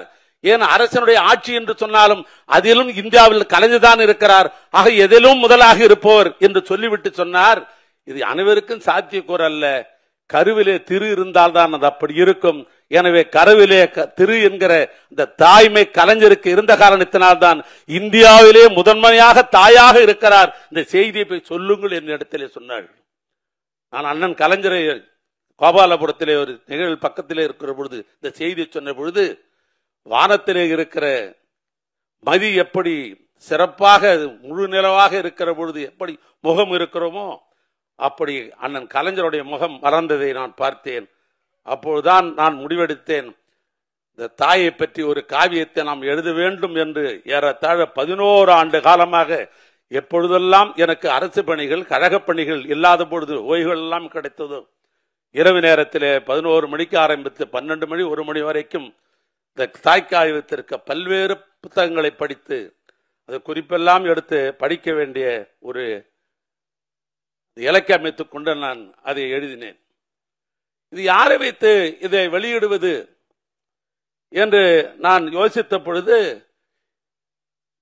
நான் ஆரம்பத்திலே குறிப்பிட்டது போல என்னுடைய அண்ணன் தமிழ்நாட்டுடைய முதலமைச்சர் என்ற அந்த அளவுகோலையும் நான் எடுத்துக்கொள்ளவில்லை. ஆனால் இன்னைக்கு தமிழ்நாட்டிலேயே ஒரு மாமனிதர் இருக்கிறார் என்று சொன்னால் தமிழ்நாட்டு முதலமைச்சர் தான் மாமனிதர் என்கிற அந்த உணர்வோடு இன்றைக்கு தமிழ்நாட்டு மக்களை பேணி காப்பவராக இருக்கிற காரணத்தினால்தான் அவரை கையால் இதை நான் வெளியிட வேண்டும் என்று நான் கருதினேன். பன்னெண்டாம் அடிகளார் ஒரு கருத்தை சொன்னார்கள், 2 வரியிலே சொன்னார்கள். அன்பால் உயிர்கள் ஒன்றாகும், அறத்தால் உலகம் நன்றாகும். அன்பால் உயிர்கள் ஒன்றாகும், அறத்தால் உலகம் நன்றாகும் என்கிற சித்தாந்தத்தின் மூலமாக இன்றைக்கு பயணித்துக் கொண்டிருக்கிற தலைவர் யார் என்று சொன்னால் நம்முடைய அருமை அண்ணன் தளபதியார் அவர்கள் தான். இது வெளிப்படையான உண்மை. திராவிட 21, 21ஆம் நூற்றாண்டுகளில திராவிடத்தை, தமிழை திராவிடம் தான் வளர்த்தது. அது யாராலும் அதற்கு சந்தேகமே இல்லை. தமிழை வளர்த்தது என்று சொன்னால் கியாப விஸ்வநாதிலிருந்து, பெருஞ்ச அண்ணாவிலிருந்து, தந்தை பெரியாரிலிருந்து, என் தலைவர் கலைஞர் முதல் கொண்டு இங்கே பட்டியல் போட்டார்கள் நம்முடைய அடிகளார் அவர்கள். ஆக 21, 21ஆம் நூற்றாண்டில இந்த திராவிடத்தை, நம்முடைய திராவிடம் தமிழை வளர்த்திருந்தாலும் கூட ஒரு காலத்திலே தமிழை வளர்த்தது பக்தி இலக்கியங்கள். அதை நாம் மறந்துவிட முடியாது. என்னடா ஒரு பகுத்தறிவாளன் இப்படி பக்தி இலக்கியத்தை பேசுகிறான் என்று உடனே எண்ணக்கூடும். ஆனால் உண்மை என்னவென்று சொன்னால், பிற்பகுதியிலே திராவிடம் தமிழை வளர்த்திருந்தாலும் கூட ஆக தமிழை வளர்த்த பெருமை பக்தி இலக்கியத்திற்கு ஒன்று. அந்த பக்தி இலக்கிய சமயக்கோள்கள் 4 பேர், அதில் 2 பேர், ஒன்று திருஞான சம்பந்தர், இன்னொன்று மாணிக்க வாசகர். அந்த புத்தகத்தை நான் பிரட்டிய பொழுது அதிலே அருமையான ஒரு வார்த்தை இருந்தது. அவனி தாயன நின்று உகந்த தலைவன் என்று ஒரு வார்த்தை இருந்தது. அவனி தாயன நின்ற உகந்த தலைவன் என்று. அதுக்கு என்ன பொருள் என்று சொன்னால், உலகுக்கே தாயாக நின்று மகிழ்ந்த தலைவன் என்று அதிலே பொருள்படுகிறது. மாணிக்கவாசர் எழுதிய திருவாசகத்தை என்ன சொல்கிறார் என்று சொன்னால், தாயிற் சிறந்த தயா ஆனந்த தத்துவன் என்று எழுதியிருந்தார். அதுக்கு என்ன பொருள் என்று சொன்னால், தாய் போல் சிறந்த கருணை உள்ளம் கொண்டவர் என்று அதில் பொருள் இருந்தது. பால் நினைந்து ஊட்டும் தாயினும் சால பரிந்தது என்ற பொருள். பசிவருமே குழந்தைக்கு என எண்ணி காலாட்டும் பாலூட்டும் தாயை போல ஆர்க்கும் இடுமின் அவர் எண்ணின் மீன் பார்த்திருந்து உண்மின் பழம்பெருள் போற்றும் மின் வேட்கை உடையின் விரைந்து உண்மின் என்று திருவாசகம் இப்படித்தான் சொல்லுகிறது, திருமந்திரம் இப்படித்தான் சொல்லுகிறது. அதற்கு என்ன பொருள் என்று சொன்னால், யாராக இருந்தாலும் வேண்டியவர் வேண்டாதவர், யாராக இருந்தாலும் வேண்டியவர் வேண்டாதவர் என்று எண்ணாமல் உணவை கொடுங்கள், பொருளை வழங்குங்கள் என்று இன்றும் வழங்குகிற அந்த திருக்கரத்தால் தான் தமிழ்நாட்டுக்கு தாயாக இருந்து இன்றைக்கு காலை அரிசுன்றி சிற்றுண்டியை அளித்துக் கொண்டிருக்கிற அவருடைய திருக்கரத்தால், அந்த தாய்மையுள்ள திருக்கரத்தால் தாய்க்காயவத்தை நான் அவர் மூலமாக இது வெளியிட வேண்டும் என்று நான் கருதினேன். எனவே இன்றைக்கு தாய்நாட்டினுடைய தாயாக இருந்து இந்த புத்தகத்தை வெளிக்கொண்டு வந்ததற்காக நம்முடைய அருமையுடன் தளபதியாக இருக்கிற மாமனிதருக்கு என்னுடைய சிறந்தார்ந்த நன்றியை இந்த நேரத்திலே நான் தெரிவித்துக் கொள்ள நான் விரும்புகிறேன். அந்த புத்தகத்தை சூப்பர் ஸ்டார் ரஜினிகாந்த் அவர்கள் முதல் பிரதியை பெற்றிருக்கிறார். சூப்பர் ஸ்டார் ரஜினிகாந்த் என்று சொன்னால் 1975ஆம் ஆண்டு அபூர்வ ராகங்கள் மூலமாகத்தான் தமிழ்நாட்டிலே அவர் அறிமுகமானார். ஏறத்தாழ 49 ஆண்டு காலம். ஆக 49 ஆண்டு காலமாக ரஜினிகாந்த் என்பவர் இன்றைக்கு கலைகுலகத்தினுடைய காந்தமாக இருக்கிற காரணத்தினால்தான் இன்றைக்கும் அவர் சூப்பர் ஸ்டாராக இருக்கிறார். எனவே கலைகுலகத்தின் காந்தன் நம்முடைய சூப்பர் ஸ்டார் ரஜினிகாந்த் அவர்கள். எனவே அவர்கள் எந்த போன்ற நிகழ்ச்சியெல்லாம் கலந்து கொள்வதே இல்லை. நான் அவரிடத்திலே சொன்னேன், தலைவர் கலைஞரை பற்றி ஒரு தாய்க்காவை எழுதியிருக்கிறேன், நீங்கள் தான் பெற வேண்டும். முதலமைச்சர் அவர்கள் அதை வெளியிட இருக்கிறார் என்று சொன்ன உடனேயே முதலமைச்சர் வெளியிடுகிறார் என்ற அடுத்த கணமே அது எதையும் எதிர்பார்க்காமல் இன்றைக்கு அவருக்கு ஆந்திராவிலே இன்றைக்கு அவருக்கு படப்பிடிப்பு இருக்கிறது. ஆனாலும் கூட வைசாக்கில் அதையெல்லாம் விட்டு நேற்றைய தினமே இந்த புத்தகத்தை பெறுவதற்காக வந்திருக்கிற அவருக்கு என் சார்பாக முதல்ல நன்றியை தெரிவித்துக் கொள்கிறேன். அதே நேரத்தில் ஒரு செய்தியை, நான் யாருக்கும் தெரியாத ஒரு செய்தி, 1999ஆம் ஆண்டு தான் முதல்வன் என்கிற ஒரு படம் வந்தது. ஏன்னா ஒரு திரைப்படத்தில் எனக்கு கிட்டத்தட்ட ஒரு 25 ஆண்டு காலம் அதிலே எனக்கு ஒரு ஈடுபாடு உண்டு. ஏன்னா நான் ஏற்கனவே நான் டிஸ்ட்ரிபியூட்டராக ப்ரொடியூசராக எல்லாம் அதில் இருந்த காரணத்தினால் அதில் அந்த நண்பர்களுக்கு எனக்கு எப்பொழுதும் பழக்கம் இருக்கிறது. ஏன்னா என்ன மாதிரி ப்ரொடியூசராக இருந்தவர் நம்முடைய தமிழ் அண்ணா சிரிக்கிறார், அதுக்காக நான் சொல்கிறேன். அதாவது ஒரு நண்பர் இடத்திலே சொன்னார்கள், முதல்வன் படத்திற்கு எப்படியாவது ரஜினிகாந்த் அவர்களை அது ஒப்புதல் வாங்கி அவரை நடிக்க வைக்க வேண்டும் என்று ஒரு முயற்சி நடந்தது. அவரிடத்திலே வந்து கேட்டார்கள், முதல்வன் படம் அருமையான படம், நன்றாக ஓடும், ஆனால் நீங்கள் அவசியம் இதில் கலந்து கொள்ள வேண்டும், நடிக்க வேண்டும் என்று கேட்டிருக்கிறார்கள். அவர் ஒரே வரியில் சொன்னாராம், தமிழ்நாட்டிலே பெரியவர் ஆண்டு கொண்டிருக்கிற பொழுது நான் அதில் நடிப்பதற்கு எனக்கு உடன்பாடு இல்லை என்று. அண்ணன் கலைஞர் தான் பெரிய உள்ளத்தோடு பெரியவர் ஆண்டு கொண்டிருக்கிற பொழுது அந்த தலைப்பிலே நடிக்க மாட்டேன் என்று சொல்ல, அந்த பெரிய உள்ளத்திற்கு மீண்டும் ஒரு முறை என்னுடைய நன்றியை நான் தெரிவித்துக் கொள்ள நான் விரும்புகிறேன். இங்கே வரவேற்பு நிகழ்த்திய நம்முடைய அன்பிற்குரிய நம்முடைய இளவலவர்கள், திராவிட இயக்கத்தினுடைய 5ஆம் தலைமுறைவர். நாம் இப்படிதான் பட்டியல் போடுகிறோம். திராவிட இயக்கம் என்று சொன்னால் தந்தை பெரியார் முதல் தலைமுறை, பேரறிஞர் அண்ணா 2வது தலைமுறை, என் தலைவர் கலைஞர் 3வது தலைமுறை, நற்றமிழ் நாயகர் தமிழ்நாட்டை திராவிட மாடல் ஆட்சி நடத்திக் கொண்டிருக்கிற என் அன்பு தலைவர் 4ஆம் தலைமுறை. இந்த திராவிட இயக்கத்தை 50 ஆண்டு காலத்திற்கு கொண்டு செல்வதற்காக இன்றைக்கு புறப்பட்டிருக்கிற இளைய சமுதாயம் நம்முடைய உதயநிதி திராவிட இயக்கத்தினுடைய 5ஆம் தலைமுறை. நான் முகத்துதிக்காக சொல்லவில்லை, தமிழர்களுக்கு செய்ய வேண்டிய பணிகள் ஏராளம் இருக்கிறது. அதற்காக அடையாளம் காட்டிருக்கிற தமிழ்நாட்டு முதலமைச்சருக்கு, இங்க வந்திருக்கிற நம்முடைய அண்ணன் கலைஞருடைய உடன்பிறப்புகள் அத்தனை பேரின் சார்பாகவும் முதலமைச்சருக்கு நான் ஒரு நன்றியை தெரிவித்துக் கொள்கிறேன். அதே நேரத்தில் இளைஞருடைய எழு ஞாயராக இருக்கிறார், வருங்கால தமிழ் சமுதாயத்தினுடைய விடிவெள்ளியாக இருக்கிற அருமை நம்முடைய இளவலவர்கள் இந்த நிகழ்ச்சியை ஒற்றுக்கொண்டு என் சார்பாக இல்லை, என் குடும்பத்தின் சார்பாக இல்லை, நம்முடைய கழக குடும்பத்தின் சார்பாக இந்த நிகழ்ச்சியிலே கலந்து கொண்டு வரவேற்பை நடத்தியதற்காக அவருக்கு என்னுடைய நெஞ்சார்ந்த நன்றியை தெரிவித்துக் கொள்ள நான் விரும்புகிறேன். அதனைத் தொடர்ந்து இங்கே பொன்னம்பல அடிகளார் அவர்கள் இங்கே சொன்னார்கள், உண்மைதான், அவரை நாம் அழைக்க வேண்டும் என்று நாம் நினைப்பதற்கு என்ன காரணம் என்று சொன்னால், இதற்கு முன்னால் இருந்த அடிகளார் அவர்கள் அடிக்கடி திருவண்ணாமலைக்கு வருவார்கள். திருவண்ணாமலைக்கு வந்து ஒரு முறை அவர் திருக்குறள் மாநாடு நடத்தினார்கள். இந்த திருக்குறள் மாநாடுக்கு ஐஜியாக இருந்த ஸ்ரீபால் அவர்கள், ஸ்ரீபால் வந்தவாசியை சேர்ந்தவர், அவர் எங்களுடைய மாவட்டத்தை சேர்ந்தவர். அதுல அந்த திருக்குறள் மாநாட்டிலே பெரியவர் குன்றக்குடிகளுடைய தலைமையில அந்த மாநாடு நடைபெற்றது. எனக்கு அப்போது வயது 32 வயது என்று நான் கருதுகிறேன். அதில் ஸ்ரீபால் அவர்களும் நானும் 2 பேரும் இளைஞர்களாக அந்த மாநாட்டிலே கலந்து கொண்டு பேசுகிற ஒரு வாய்ப்பு கிடைத்தது. அந்த வாய்ப்பை பயன்படுத்திக்கிட்டு திருக்குறளை பற்றி நான் அதிகமாக பேசிய பல செய்திகள் எல்லாம் சொன்னேன். என்னை கூப்பிட்டு தட்டி கொடுத்து குன்றக்குடியாளர்கள் இப்படி திருக்குறள் எப்படி இருக்கிறா இது தொடர் என்று சொன்னார்கள். அதிலிருந்து நான் திருக்குறள் தொடர்ந்து நான் படித்துக் கொண்டிருக்கிறேன். அவர் திருவண்ணாமலைக்கு வந்தது காரணம், அவர் சொன்ன காரணமே இந்த குன்றக்குடி என்பது எப்பொழுது வந்ததுதானே ஒழிய அது திருவண்ணாமலை ஆதீனம்.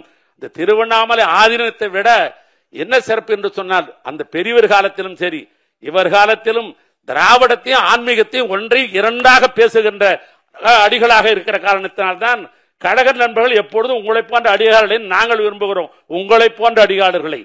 எனவே அந்த அடிப்படையில் இந்த நிகழ்ச்சியில ஏன்னா காலையில தமிழ் கடவுள் என்று சொல்லப்படுகிற முருகனுடைய மாநாடு பழனியில் நடைபெறுகிறது.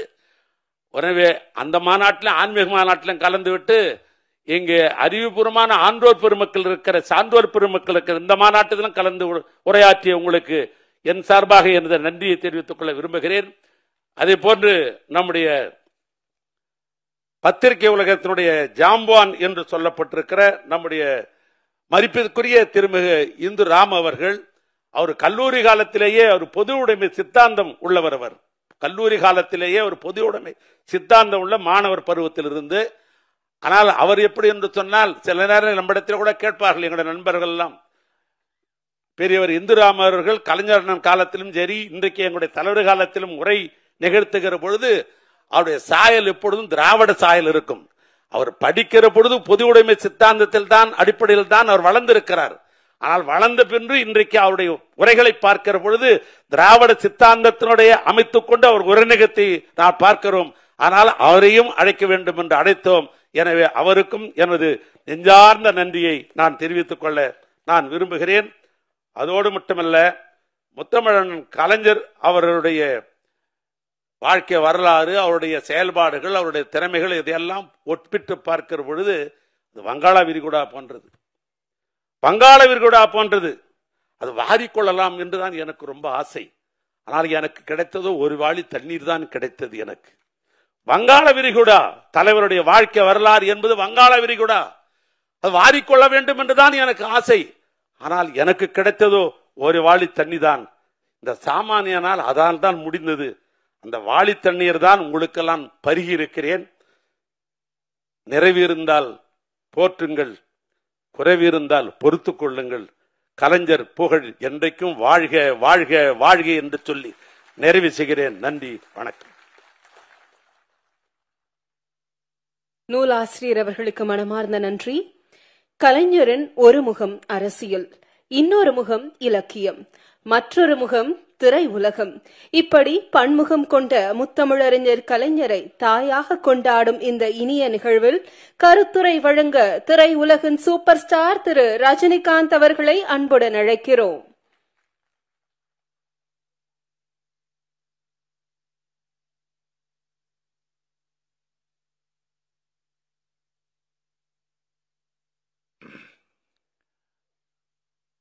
மதிப்புக்கும் மரியாதைக்குரிய என்னுடைய பாசத்திற்குரிய, இப்போதான் கொஞ்ச நாள் அரசியலுக்குள்ள நுழைந்து கடினமாக உழைச்சி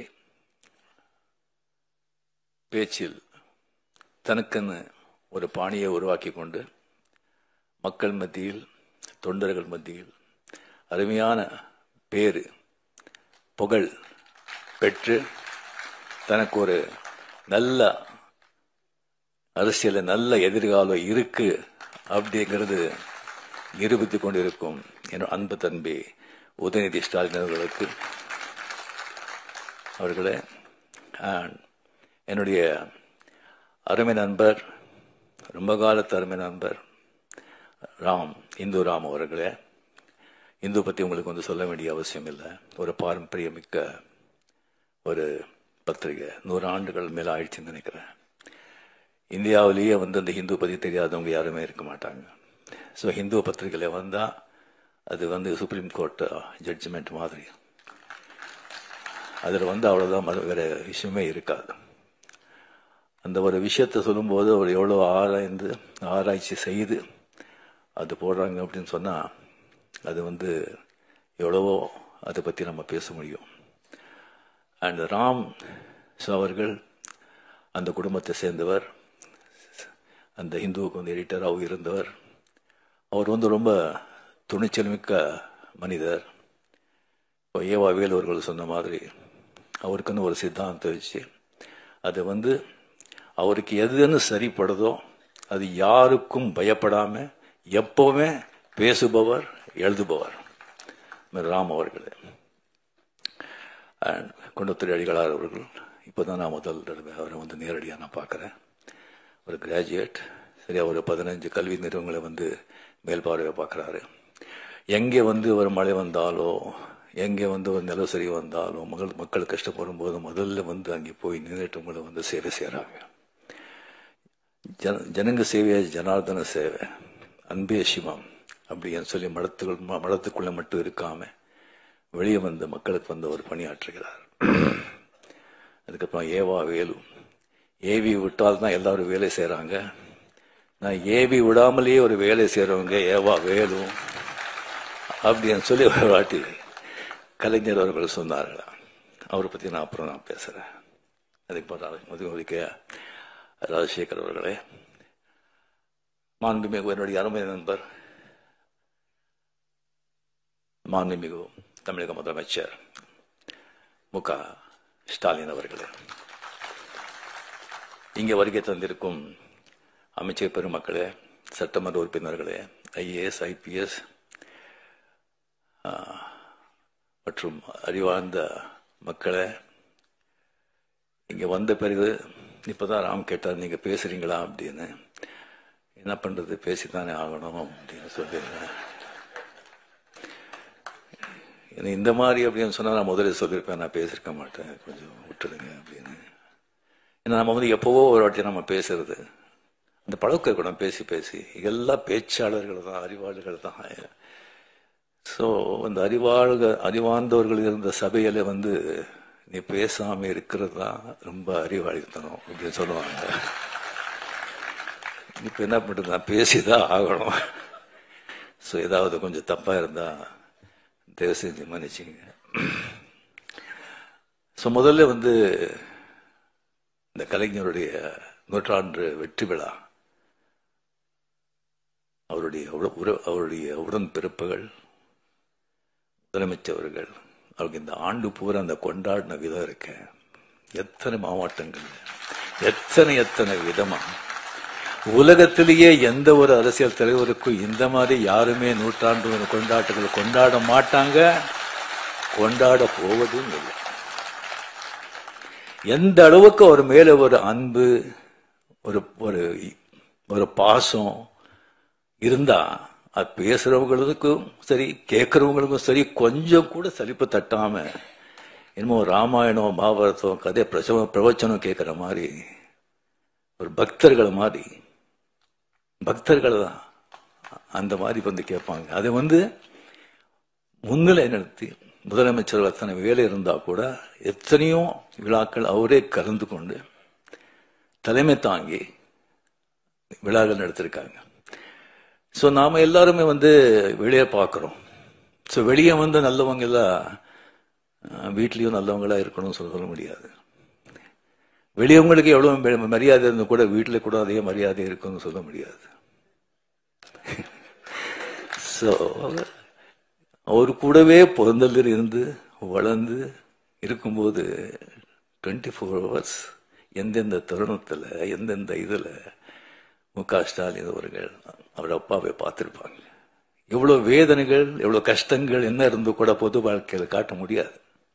எல்லாரும் மனிதன் தானே, அது வீட்டில தான் காட்ட முடியும். அது வீட்டில வந்து அது எப்படி சமாளிச்சிருப்பாரு. மற்றவங்க வந்து இவரு வந்து கஷ்டப்பட்டா கூட மற்றவங்க கஷ்டப்படும் போது அவர் எல்லாம் எப்படி வந்து தட்டி கொடுத்திருப்பாங்க. ஒரு தலைவனா வந்து சமுதாயத்தில் அவங்களுடைய உறுப்பினர்களுக்கு மட்டும் இல்லை, உடன்பிறப்புகளுக்கு மட்டும் இல்லை, வீட்டில் கூட ஒரு அந்த மாதிரி ஒரு தலைவனா இருந்தாதான் அவருக்கு வந்து ஒரு பாசம், பக்தின்னு சொல்லலாம். நம்ம படையப்பா பிரிவுக்கு வந்து போட்டிருந்தோம் அந்த தெய்வஸ்ரீ தேவி படத்தில். ஸோ பின்னாடி வந்து மீன் 34 சார், மீன் கலைஞர் சார், இவருக்கு சிங் அவர்கள் வந்து சிங்கில் உட்காந்துருந்தாங்க. நான் வந்து ஸ்டாலின் சார் எங்கே பார்த்தோம் சொன்னா முன்னாலே வந்து ஒரு முன்னாலே போய் உட்காந்துருக்காங்க. ஸ்டாலின் சார் இங்கே வாங்க சொன்னோம். ஐயோ இல்லை அப்படின்னு அவ்வளோ ஒரு மரியாதை, ஒரு ரெஸ்பெக்ட். அண்ட் இப்போ அவர் வந்து முதலமைச்சர் பதவி வகித்த பிறகு ஸோ இது வந்து நான் வந்து இப்போ இங்கே விழா போகிறதுக்கு முன்னாலே முதல்ல வந்து என்ன பேசணும் அப்படின்னு சொல்றதை விட எதையும் பேசக்கூடாது அப்படின்னு சொல்லி லிஸ்ட் போட்டு எடுத்தேன்.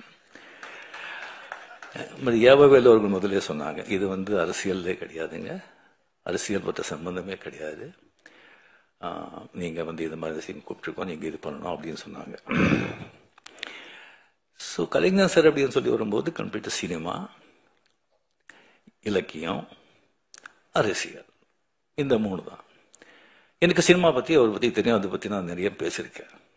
இலக்கியத்தை பத்தி அவருக்கு எனக்கு சரியா வந்து அவ்வளவு தெரியல. அவருடைய இலக்கியங்கள், அவருடைய கவிதைகள், அவருடைய கதைகள் ஜாஸ்தி நான் படிச்சதில்லை. வேற ஒரு அரசியல் தான் அது. இங்க பேசினா வந்து ரொம்ப ஜாகிரதையா பேசணும். இங்க வந்து நம்ம மதிப்புக்குரிய நண்பர் ஸ்டாலின் சார் அவர்கள் முதலமைச்சரான பிறகு அவர் சந்திச்ச எல்லா தேர்தல்களையும், பார்லிமெண்ட் தேர்தல் உட்பட மிகப்பெரிய வெற்றி அடைஞ்சதுக்கு அதே வந்து சொல்லும் அவருடைய ஆளுமை, அவருடைய உழைப்பு, அவருடைய அந்த அரசியல் ஞானம், அதே வந்து அவர்கிட்ட சொல்லும். அவர் ரியலி நீங்க வந்து எவ்வளவோ நீங்க பார்த்திருப்பீங்க.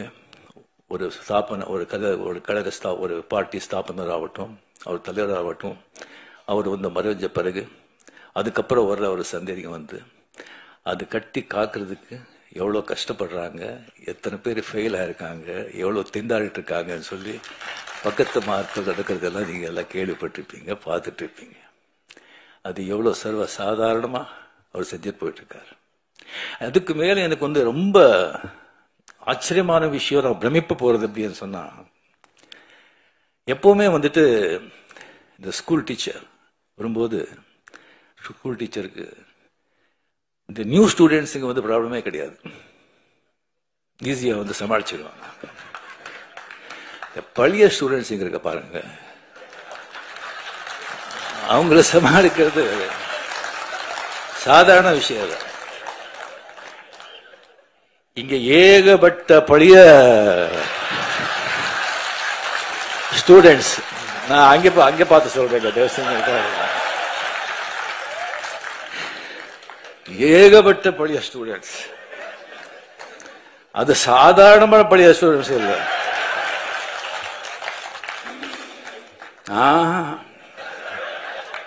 அசாத்தியமானவங்க. எல்லாருமே வந்து ஃபெயில் ஆயிட்டாங்க இல்ல, ஒரு ரேங்க் வாங்கிட்டு அந்த கிளாஸ் விட்டு போக மாட்டோம்னு உட்காந்துருக்காங்க.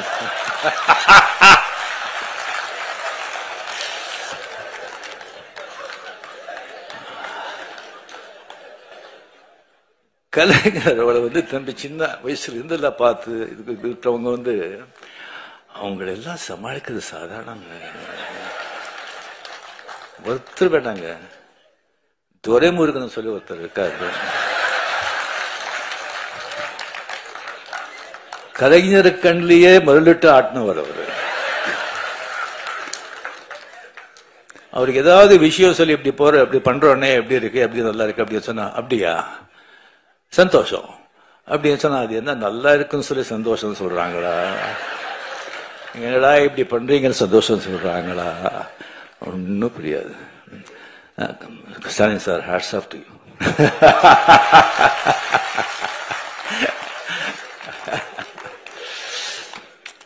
ஸோ இந்த புத்தகத்தை, இந்த அருமையான ஒரு புத்தகத்தை வந்து அவர் வந்து வெளியிடுறது வந்து மிக மிக சந்தோஷம். அது வந்து அவர் கையால வந்து இந்த அருமையான புத்தகத்தை நான் வந்து வாங்குறதுல நான் பெருமைப்படுறேன். இந்த விழாவின் உண்மையான நாயகர் ஏவா வேலு அவர்கள். எனக்கு வந்து அவ்வளவு ஜாஸ்தி அவரை பத்தி வந்து தெரியாதுங்க. எனக்கு வந்து பிகாஸ் அந்த கலைஞர் கூட ஜாஸ்தி ரொம்ப பழக்கம் இருக்கிறதுனால எனக்கு வந்து மதிப்புரிய வீராசாமி அவர்கள், துரைமுருகன் அவர்கள், டி.ஆர். பாலு அவர்கள், முரசலிமான் அவர்கள், அந்த மாதிரி நான் பழகி மற்றவங்க கிட்ட வந்து அவ்வளவு பழக்கம் இல்லை, அவ்வளவு எனக்கு வந்து தெரியல. ஸோ விவரமா திங் தெரியல. அதுக்கு வந்து எப்போ வந்து திருவண்ணாமலையில வந்துட்டு நம்ம வந்து லால் சலாம் அந்த ஷூட்டிங் இருக்க வந்து ஒரு 3 வாட்டி அங்கே நாங்கள் போயிருந்தேன். அங்கே போகும்போது அவருடைய அந்த காலேஜ் கெஸ்ட் ஹவுஸ்ல கலைஞர்களை தங்குறதுக்காக ஒரு ஸ்வீட் கட்டிருக்காங்க. சிஎம் போனா கூட அங்கேதான் தங்குவாங்க. அந்த ஸ்வீட் தான் எனக்கு வந்து கொடுத்தாங்க. அங்கே கொடுத்து எனக்கு வந்து எப்படி பார்த்துக்கிட்டாங்கன்னு சொன்னா, ஒரு சொந்த பிள்ளை அந்த மாதிரி ஒரு அன்பா அவருடைய பையனையே அங்கே வச்சுட்டு கம்ப்ளீட் அந்த காலேஜ் வந்து காலேஜ்ல எப்படி இருக்குன்னு சொன்னா, மை காட், நீங்க யாரும் பார்க்கணும். அவ்வளோ வந்து ஒரு கிளீன், நீட், ஒரு கம்ப்ளீட்டா ஒரு டிசிப்ளின். அத்தனை ஸ்டூடெண்ட்ஸ் இருப்பாங்க, ஒரு சத்தம் இருக்காரு. அவங்க வந்து அத்தனை பேர் இருந்தா கூட யாருமே தான் இருக்கும்போது ஒருத்தர் கூட டிஸ்டர்ப் பண்ணல. ஃபேன்ஸ் ஆகட்டும், ஸ்டூடெண்ட்ஸ் ஆகட்டும், அவ்வளோ பெரிய ஸ்ட்ரிக்ட் கரெக்டா. அங்கே ஒரு சமையல்காரர் இருக்காரு, ஒரு மீன் குழம்பு பண்ணாரு. வாழ்க்கையில அந்த மாதிரி சாப்பிட்டதே கிடையாதுங்க. இது ஐயா சாப்பிடுறாரு சொன்னா இல்லைங்க, அவர் சாப்பிட மாட்டாரு. அவர் வந்து அவர் சாப்பாடு நீங்க பார்த்தா கடும் ஏழையோட மோசமா சாப்பிடுறாரு. இல்லை, அதனாலதான் உடம்பு நல்லா இருக்கு. ஸோ அந்த மாதிரி அவரை வந்து பார்த்துக்கிட்டு அவர் வந்து 2 வாட்டி கிட்ட வந்து பார்த்து சிஎம் எல்லாம் வந்து தலைவர் கேட்டுட்டே இருக்காங்க, எப்படி சார் நல்லா இருக்காரா, கரெக்டாக பார்த்துக்கிறாங்களா அப்படின்னு கேட்டுட்டு இருக்காங்க. எல்லாம் சரியா இருக்கா, என்னங்க இதை விட என்ன வேணும் அப்படின்னு சொல்லி அவருக்கு வந்து ஒரு கைமாற நான் வந்து என்ன பண்றது அப்படின்னு சொல்லி ஒண்ணுமே எனக்கு புரியல. நல்ல வேளை அவர் வந்து உங்களை பார்க்கணும் அப்படின்னு சொல்லி வந்தாங்க. நான் ஏதோ ஒரு கல்யாணத்துக்கோ சம்திங் கதை இருக்கும் சொல்லி வரும்போது இந்த புத்தகத்தை பற்றி சொன்னாங்க.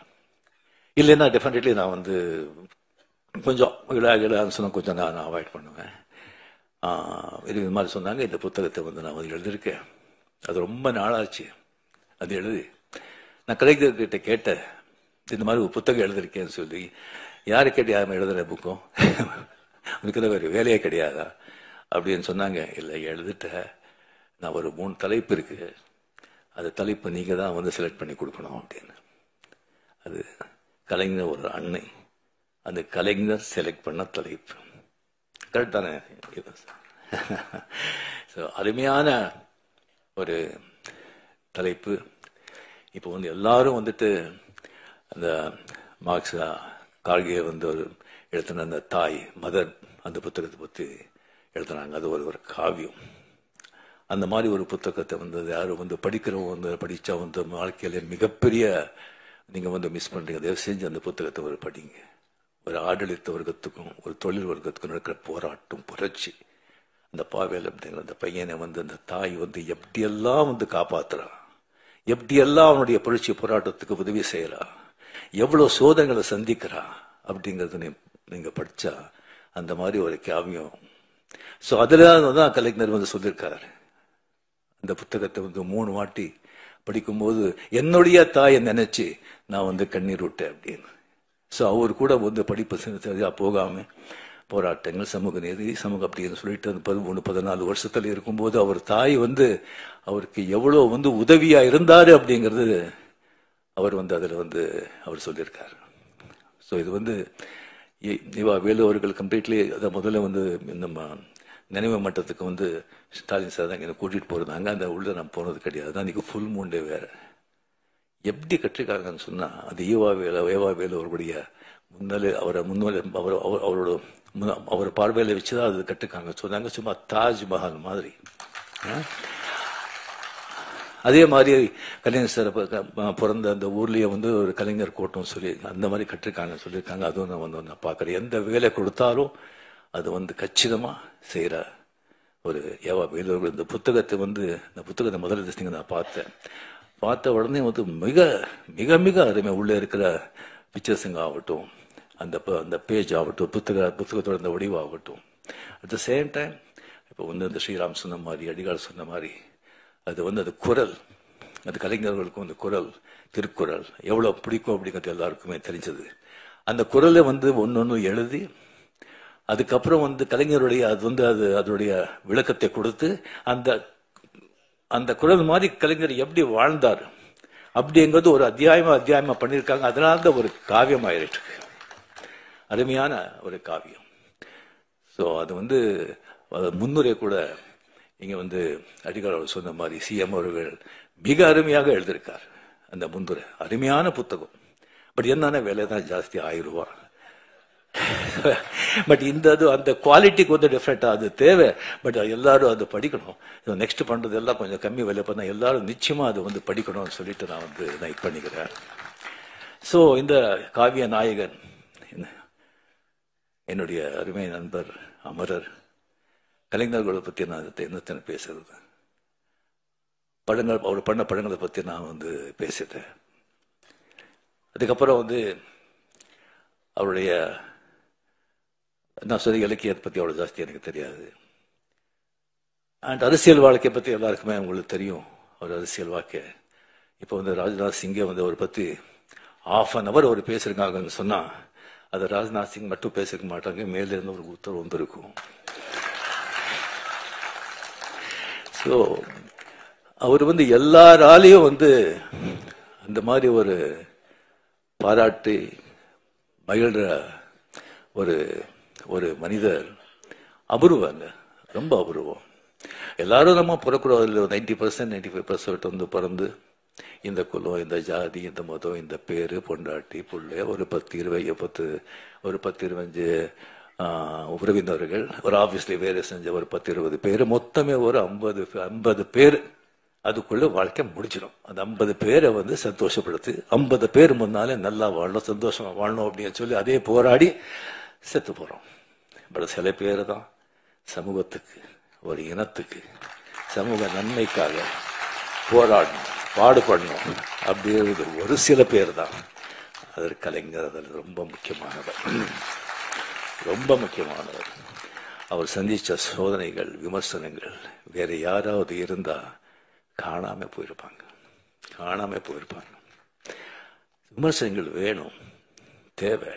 அது ஒரு மழை மாதிரி இருக்கணும், புயல் மாதிரி இருக்கக்கூடாது. புயல் மாதிரி இருந்தா சரியான மரங்களே சாஞ்சி போயிடும். ஆனா இது ஆலமரம், வேறு ரொம்ப ஸ்ட்ராங். அவருடைய உடன்பிறப்புகள், அந்த வேறு ரொம்ப ஆழம், ரொம்ப ஸ்ட்ராங். அந்த மரம் அந்த மாதிரி ஒரு ஊக்க வச்ச மரம், அதை யாராலையும் அசைக்க முடியாது. இல்லைன்னா 12-13 வருஷம் ஆட்சியில் இருந்தால் கூட ஒரு கட்சியை காப்பாற்ற முடியுமா? 5 வருஷம் இல்லைன்னு சொன்னாலே திண்டாடுறாங்க. சாதாரண விஷயம் இல்லை. ஸோ அவரை பத்தி போக போக பெரிய இந்த மாதிரி பெரிய பெரிய மகான்களேன்னு சொல்லலாம். அவர் சத்த பிறகு இன்னும் புகழ் ஜாஸ்தி ஆகிட்டே இருக்கும். உங்களுக்கு தெரியும், பாரதியார் செத்தப்போ 15 பேர் இல்லை. இப்போ என்ன புகழ், என்ன இது, அந்த மாதிரி நாளுக்கு நாள் ஜாஸ்தி ஆகிட்டே இருக்கும். அவர் கூட இன்னும் எத்தனையோ புத்தகங்களும் வந்துட்டு இருக்கும். அவரை பத்தி படமும் எடுக்கணும்னு சொல்லி எனக்கு நான் கேட்டுக்கிறேன்.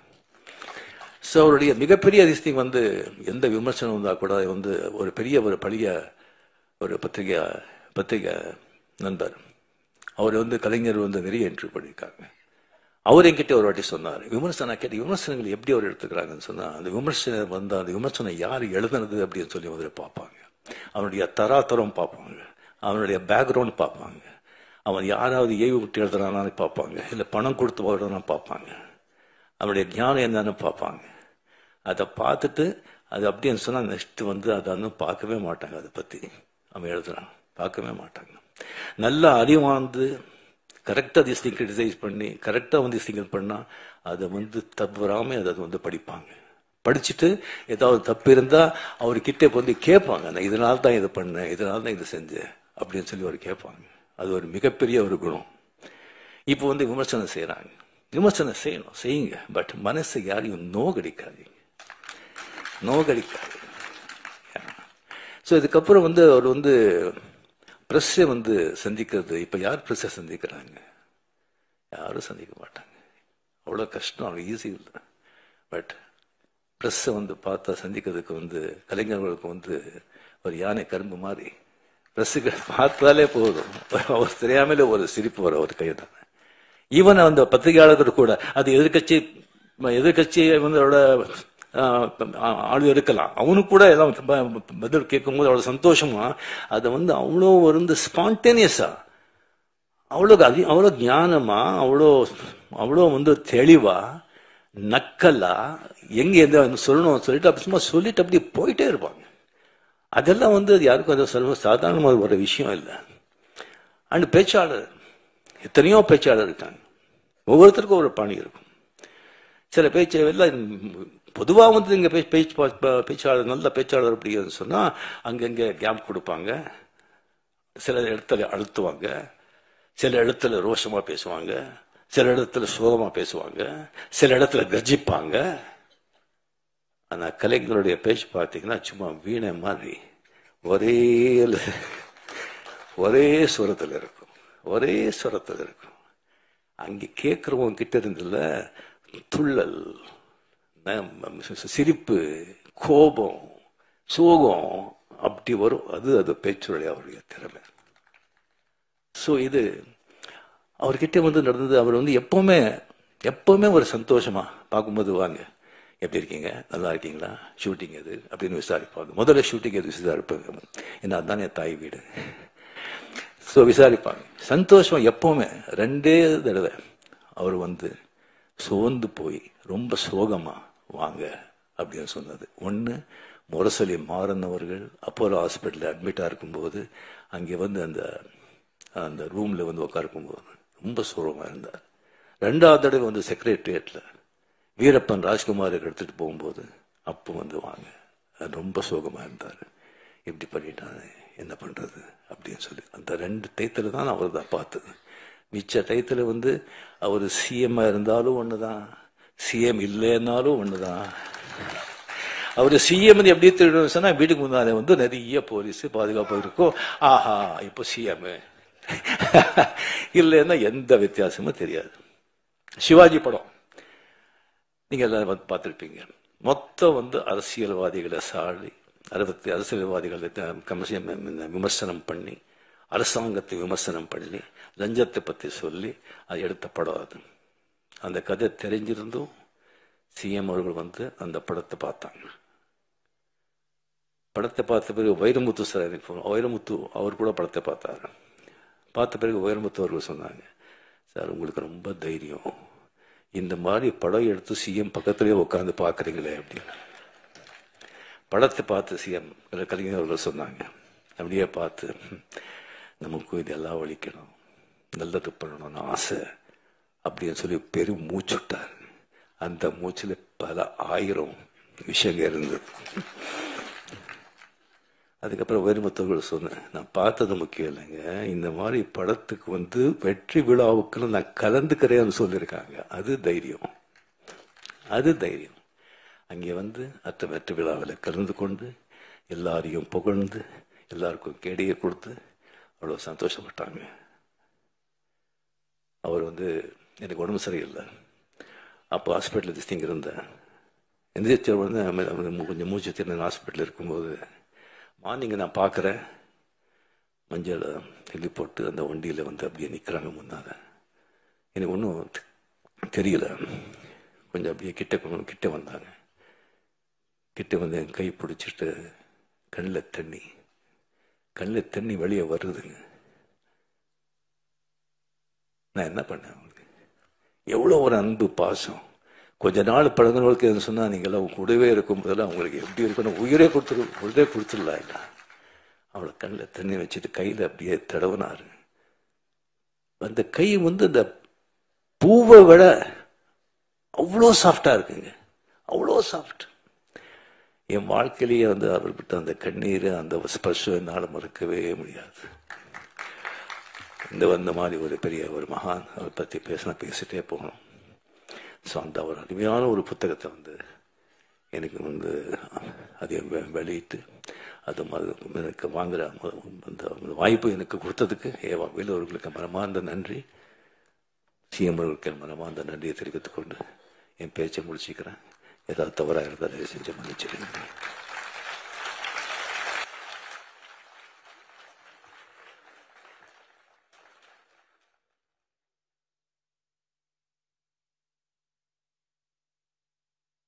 நன்றி ஐயா. அப்பா அப்பா என்பதை விட தலைவரே தலைவரே என நான் உச்சரித்ததுதான் என் வாழ்நாளில் அதிகம். அதனால் ஒரே ஒரு முறை இப்போது அப்பா என அழைத்துக் கொள்ளட்டுமா தலைவரே என கேட்ட மாண்புமிகு தமிழ்நாடு முதலமைச்சர் அவர்கள் தன் திருவாயால் கலைஞரை தாய் என அழைக்கும் தருணமாய் இது அமைந்துள்ளது. விழா பேருரையாற்ற மாண்புமிகு தமிழ்நாடு முதலமைச்சர் அவர்களை அன்புடன் அழைக்கிறோம்.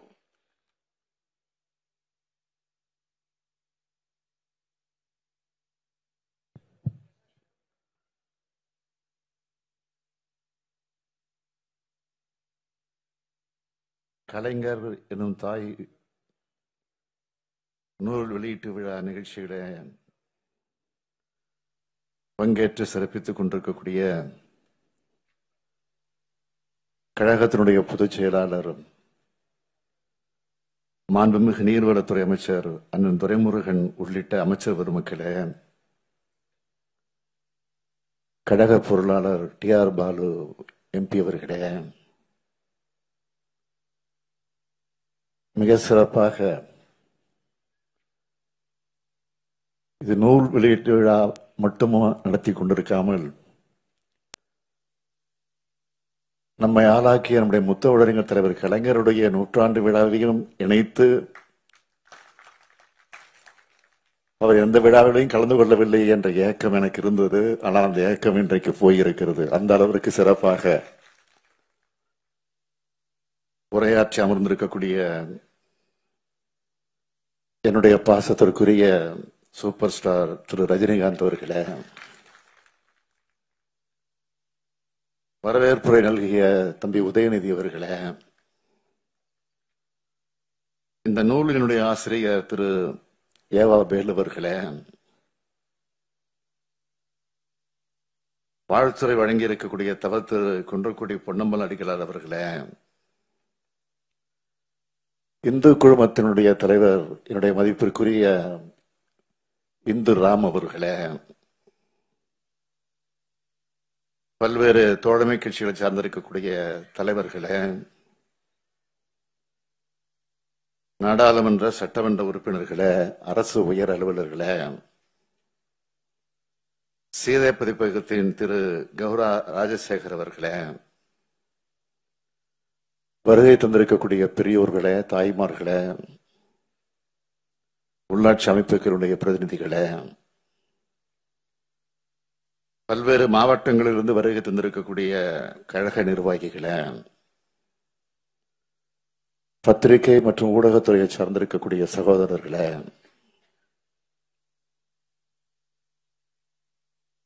என் உயிரோடு கலந்திருக்கக்கூடிய தலைவர் கலைஞர் அவர்களின் உயிரினும் உயிரான உடன்பிறப்புகளே, உங்கள் அனைவருக்கும் என்னுடைய அன்பான வணக்கம். தாய் காவியத்தை கவிதை நிலையில் தீட்டின தலைவர் கலைஞருக்கு தமிழ் ஓவியம் தீட்டி இருக்கிறார் நம்முடைய ஆருயிர் சகோதரர் வேலு அவர்கள். புத்தகத்தோட தலைப்பை பாருங்க, கலைஞர் எனும் தாய். எத்தனை பொருத்தம்! இந்த தலைப்பிலேயே மொத்தமும் அடங்கி இருக்கு. தலைவர் கலைஞர் அவர்கள் தாய் காவியம் தீட்டின அந்த பணி மட்டுமல்ல, அவர் தாயாகவும் வாழ்ந்தார். எனக்கு தந்தை மட்டுமல்ல, தாயும் அவர்தான். எனக்கு மட்டுமல்ல, ஏவாவேல் அவர்களைப் போல லட்சோப லட்ச உடன்பிறப்புகளுக்கு தந்தையாய், தாயாய், தலைவராய் இருந்து நம்மை எல்லாம் வளர்த்து போற்றிய அற்புத ஆளுமைதான் தலைவர் கலைஞர் அவர்கள். கழகத்தைச் சேர்ந்தவர்களே மட்டுமல்ல, பல்வேறு துறைகளை சார்ந்திருக்கக்கூடிய பலரையும் அரவணைச்சவர் தலைவர் கலைஞர் அவர்கள். அதோட அடையாளம் தான் சூப்பர் ஸ்டார் ரஜினி அவர்களும் திரு குன்றக்குடி பொன்னம்பலா ரெட்டியார் அவர்களும் இந்து என் ராம் அவர்களும் இந்த மேடையில் இருக்கிறாங்க. இவங்கெல்லாம் தலைவர் கலைஞரோட நெருங்கி பழகினவங்க. அவங்களும் கலைஞருடைய உடன்பிறப்புகள் தான். அப்படித்தான் வேறுபாடு இல்லாம எல்லார் மேலையும் அன்பு செலுத்துவரா நம்முடைய தலைவர் கலைஞர் இருந்தார். தலைவர் கலைஞருடைய தாய், அதாவது என்னுடைய பாட்டி அஞ்சுகம் அம்மா அவர்கள், அவரை பத்தி தலைவர் கலைஞர் அவர்கள் மிக மிக உருக்கமாக எழுதுவார். இன்னும் சொல்லணும்னா அதை விட உருக்கமா எழுதினவங்க மக்கள் திலகம் எம்ஜிஆர் அவர்களும் நடிகர் திலகம் சிவாஜி அவர்களும். அஞ்சுகம் அம்மையார் அவர் தங்களுக்கு எப்படியெல்லாம் உணவூட்டி அன்பு காட்டி வளர்த்தாங்கன்னு அவங்க பேசியிருக்காங்க. தன்னுடைய தாயை பெரிதும் போற்றி தானும் தாயுள்ளத்தோடு செயல்பட்டவர் தலைவர் கலைஞர். அப்படிப்பட்ட தலைவருக்கு கலைஞர் என்னும் தாய் நூல் தலைப்பு மிக மிக பொருத்தமாக அமைந்திருக்கிறது. எல்லாரும் சொன்னாங்க, தலைவர் கலைஞர் அவர்கள் ஏவா அவர்களை பாராட்டும் போது ஏவா வேலு என்றால் எதிலும் வல்லவர்னு பாராட்டுவார். தலைவர் கலைஞர்கிட்ட அப்படி ஒரு பேர் வாங்குறது சாதாரண விஷயம் இல்லை. அவரோட பழகின அத்தனை பேருக்கு நல்லா தெரியும். அதுல சீனியர் துரைமுருகனுக்கு நல்லாவே தெரியும். 2011ஆம் ஆண்டு வேலுவினுடைய மகன் கம்பன் திருமணத்தை நடத்தி வச்சு நம்முடைய முதலமைச்சராக இருந்த தலைவர் கலைஞர் அவர்கள் பேசினப்போ இதை குறிப்பிட்டு சொன்னார். அப்ப உணவுத்துறை அமைச்சராக இருந்த ஏவா வேலு அவர்கள் ₹1 1 கிலோ அரிசி அந்த திட்டத்தை சிறப்பா செயல்படுத்தினதை குறிப்பிட்டதோடு ரேஷன் கடைகள் செயல்பாட்டை பாராட்டி தமிழ்நாட்டை மற்ற மாநிலங்களும் பின்பற்றணும்னு உச்சநீதிமன்றம் பாராட்டினதை சொல்லி வேலுவை போன்ற ஆற்றல் பெற்றவர்களாக அனைத்து அமைச்சர்களும் வரணும்னு பாராட்டினார் நம்முடைய தலைவர் கலைஞர் அவர்கள். அதே போல தலைவர் கலைஞர் அவர்கள் சொன்ன இன்னொரு முக்கியமான பாராட்டு இருக்கு. நான் மனசுல என்ன நினைக்கிறேனோ அதை என் வாயால் சொல்லாமலேயே என் கண் அசைவின் மூலமாகவே அதை உணர்ந்து செய்து முடிக்கிற ஆற்றல் உள்ளவர்கள் தம்பி வேலு அவர்கள் தான் முதலிடத்தில் இருக்கிறார் என்று பாராட்டினார். இன்று எனக்கும் அதுபோல்தான் வேலு இருக்கிறார். 6வது முறை கழகாட்சி அமைஞ்சதும் பொதுப்பணி மற்றும் நெடுஞ்சாலைத்துறை அமைச்சர் பொறுப்பை நான் வேலு அவர்களிடத்தில் ஒப்படைச்சேன். சென்னையில கலைஞர் நூற்றாண்டு உயர் சிறப்பு மருத்துவமனை, கிண்டியில, மதுரையில கலைஞர் நூற்றாண்டு நூலகம், கலைஞர் நூற்றாண்டு ஏறுதழுத அரங்கம், ஜல்லிக்கட்டு, அதே போல திருவாரூர்ல கலைஞர் கோட்டம், அதெல்லாம் வேலுனுடைய திறமைக்கு சாட்சியா இன்னைக்கு விளங்கிட்டு இருக்கு.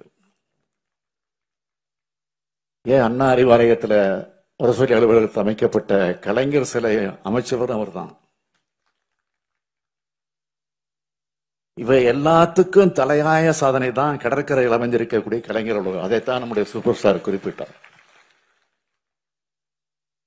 அதை பார்க்கிறவங்க எல்லாரும் வியந்து போகும் அளவுக்கு அதை அமைச்சு தந்தவர் நம்முடைய வேலு அவர்கள். அவர் பொதுப்பணி மற்றும் நெடுஞ்சாலைத்துறை அமைச்சர் மட்டும் இல்ல, கழகத்தை பொறுத்த வரைக்கும் சொன்னா சிலைகள் துறை, மணிமண்டபங்கள் துறை,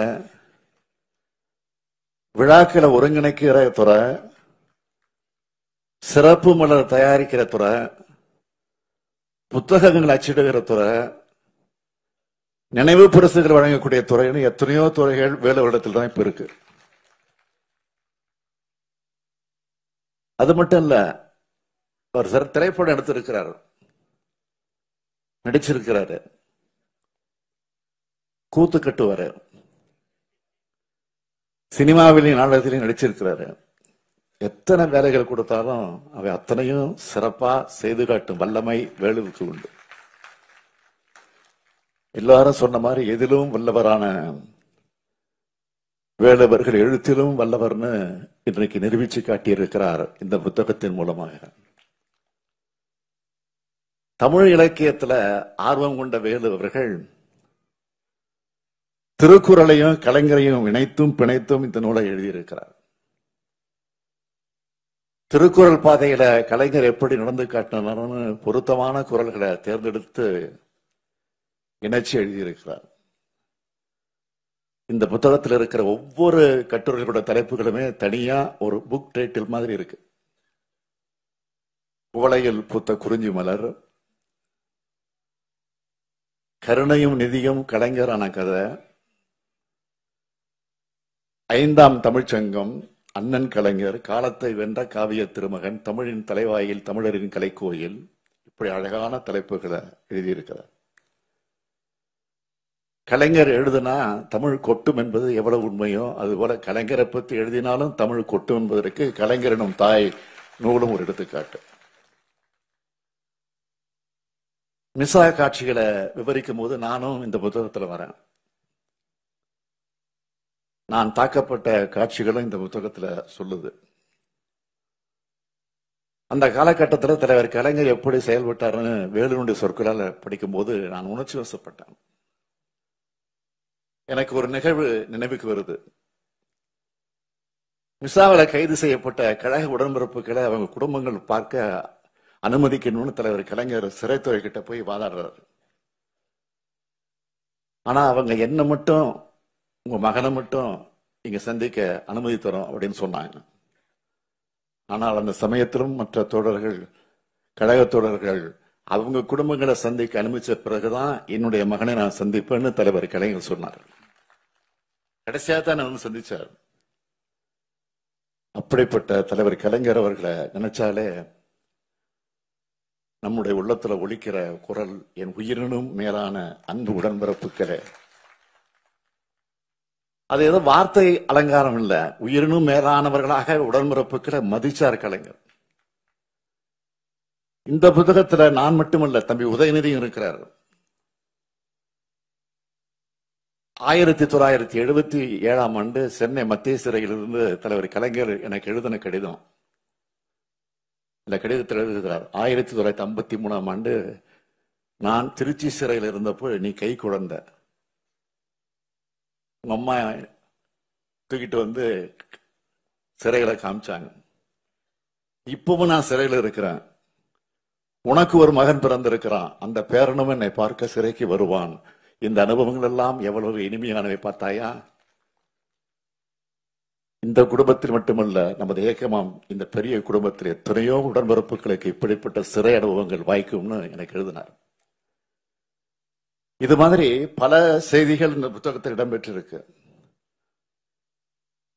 கலைஞரின் வரலாற்றோட கழக வரலாறும் இதில் இருக்கிறது தான் இந்த நூலோட மிக மிக மிக சிறப்பானதாக நான் கருதுகிறேன். சோதனை எனும் நெருப்பிலே புடம்போட்ட சொக்க தங்கமாக விளங்கும் வரலாற்றுக்கு உரிமை படைத்த ஒரு பேரியக்கம் திராவிட முன்னேற்ற கழகம்னு எழுதியிருக்கிறத படிக்கும் போது இந்த இயக்கத்தினுடைய தலைவர் என்ற முறையில் நான் பெருமைப்படுகிறேன். இந்திய வரைபடத்துல பெரிய எழுத்துல குறிப்பிடப்படாத திருக்குவளை என்ற சிற்றூரில் பிறந்த கலைஞருக்கு இன்று இந்திய அரசே நாணயம் வெளியிடுதுன்னா அத்தகைய புகழ்மிக்க தலைவரின் உடன்பிறப்புகள் தான் நாம் என்பதை விட நமக்கு என்ன பெருமை வேணும்? அவருடைய புகழையும் பெருமையும் அடுத்து வரும் தலைமுறைக்கு எடுத்து சொல்வதோடு இனம், மொழி, மாநிலம் காக்க என்னாலும் உழைக்கிறது தான் தலைவர் கலைஞருக்கு நாம் காட்டக்கூடிய உண்மையான நன்றி. என்றும் இரவாத தாய் கலைஞர் வாழ்க வாழ்க என வாழ்த்தி ஏவா வேலுவர்களையும் மனதார பாராட்டி இந்த நிகழ்ச்சிக்கு முத்தாய்ப்பு வைத்தது போல நம்முடைய சூப்பர் ஸ்டார் வருகை தந்து மனந்திறந்து என்னை ஊக்கப்படுத்தக்கூடிய வகையில என்னை விட வயது அவருக்கு ஒரு வயது கூட தான், அதனால அறிவுரையும் சொன்னார். அவர் சொன்னது அத்தனை நான் புரிந்து கொண்டேன்.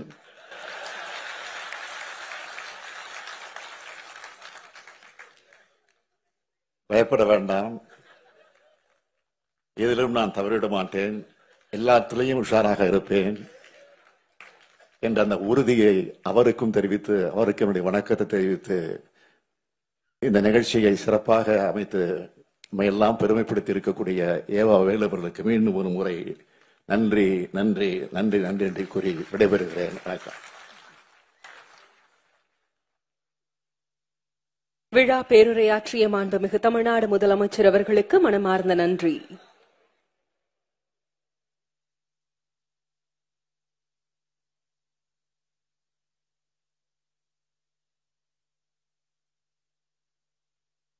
கலைஞரின் சிறப்புகளை இந்த ஓர் சபையில் அடக்கிட முடியாது. ஆனாலும் அவரின் பெயரை உச்சரிக்கும் போதும் ஒவ்வொருவருக்குள்ளும் ஏற்படும் உணர்ச்சிகள் ஏராளம்.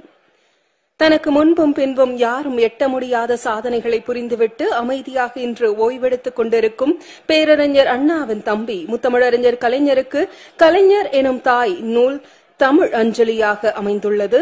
விழாவிற்கு வருகை தந்து பங்கேற்ற அனைவருக்கும் மனமார்ந்த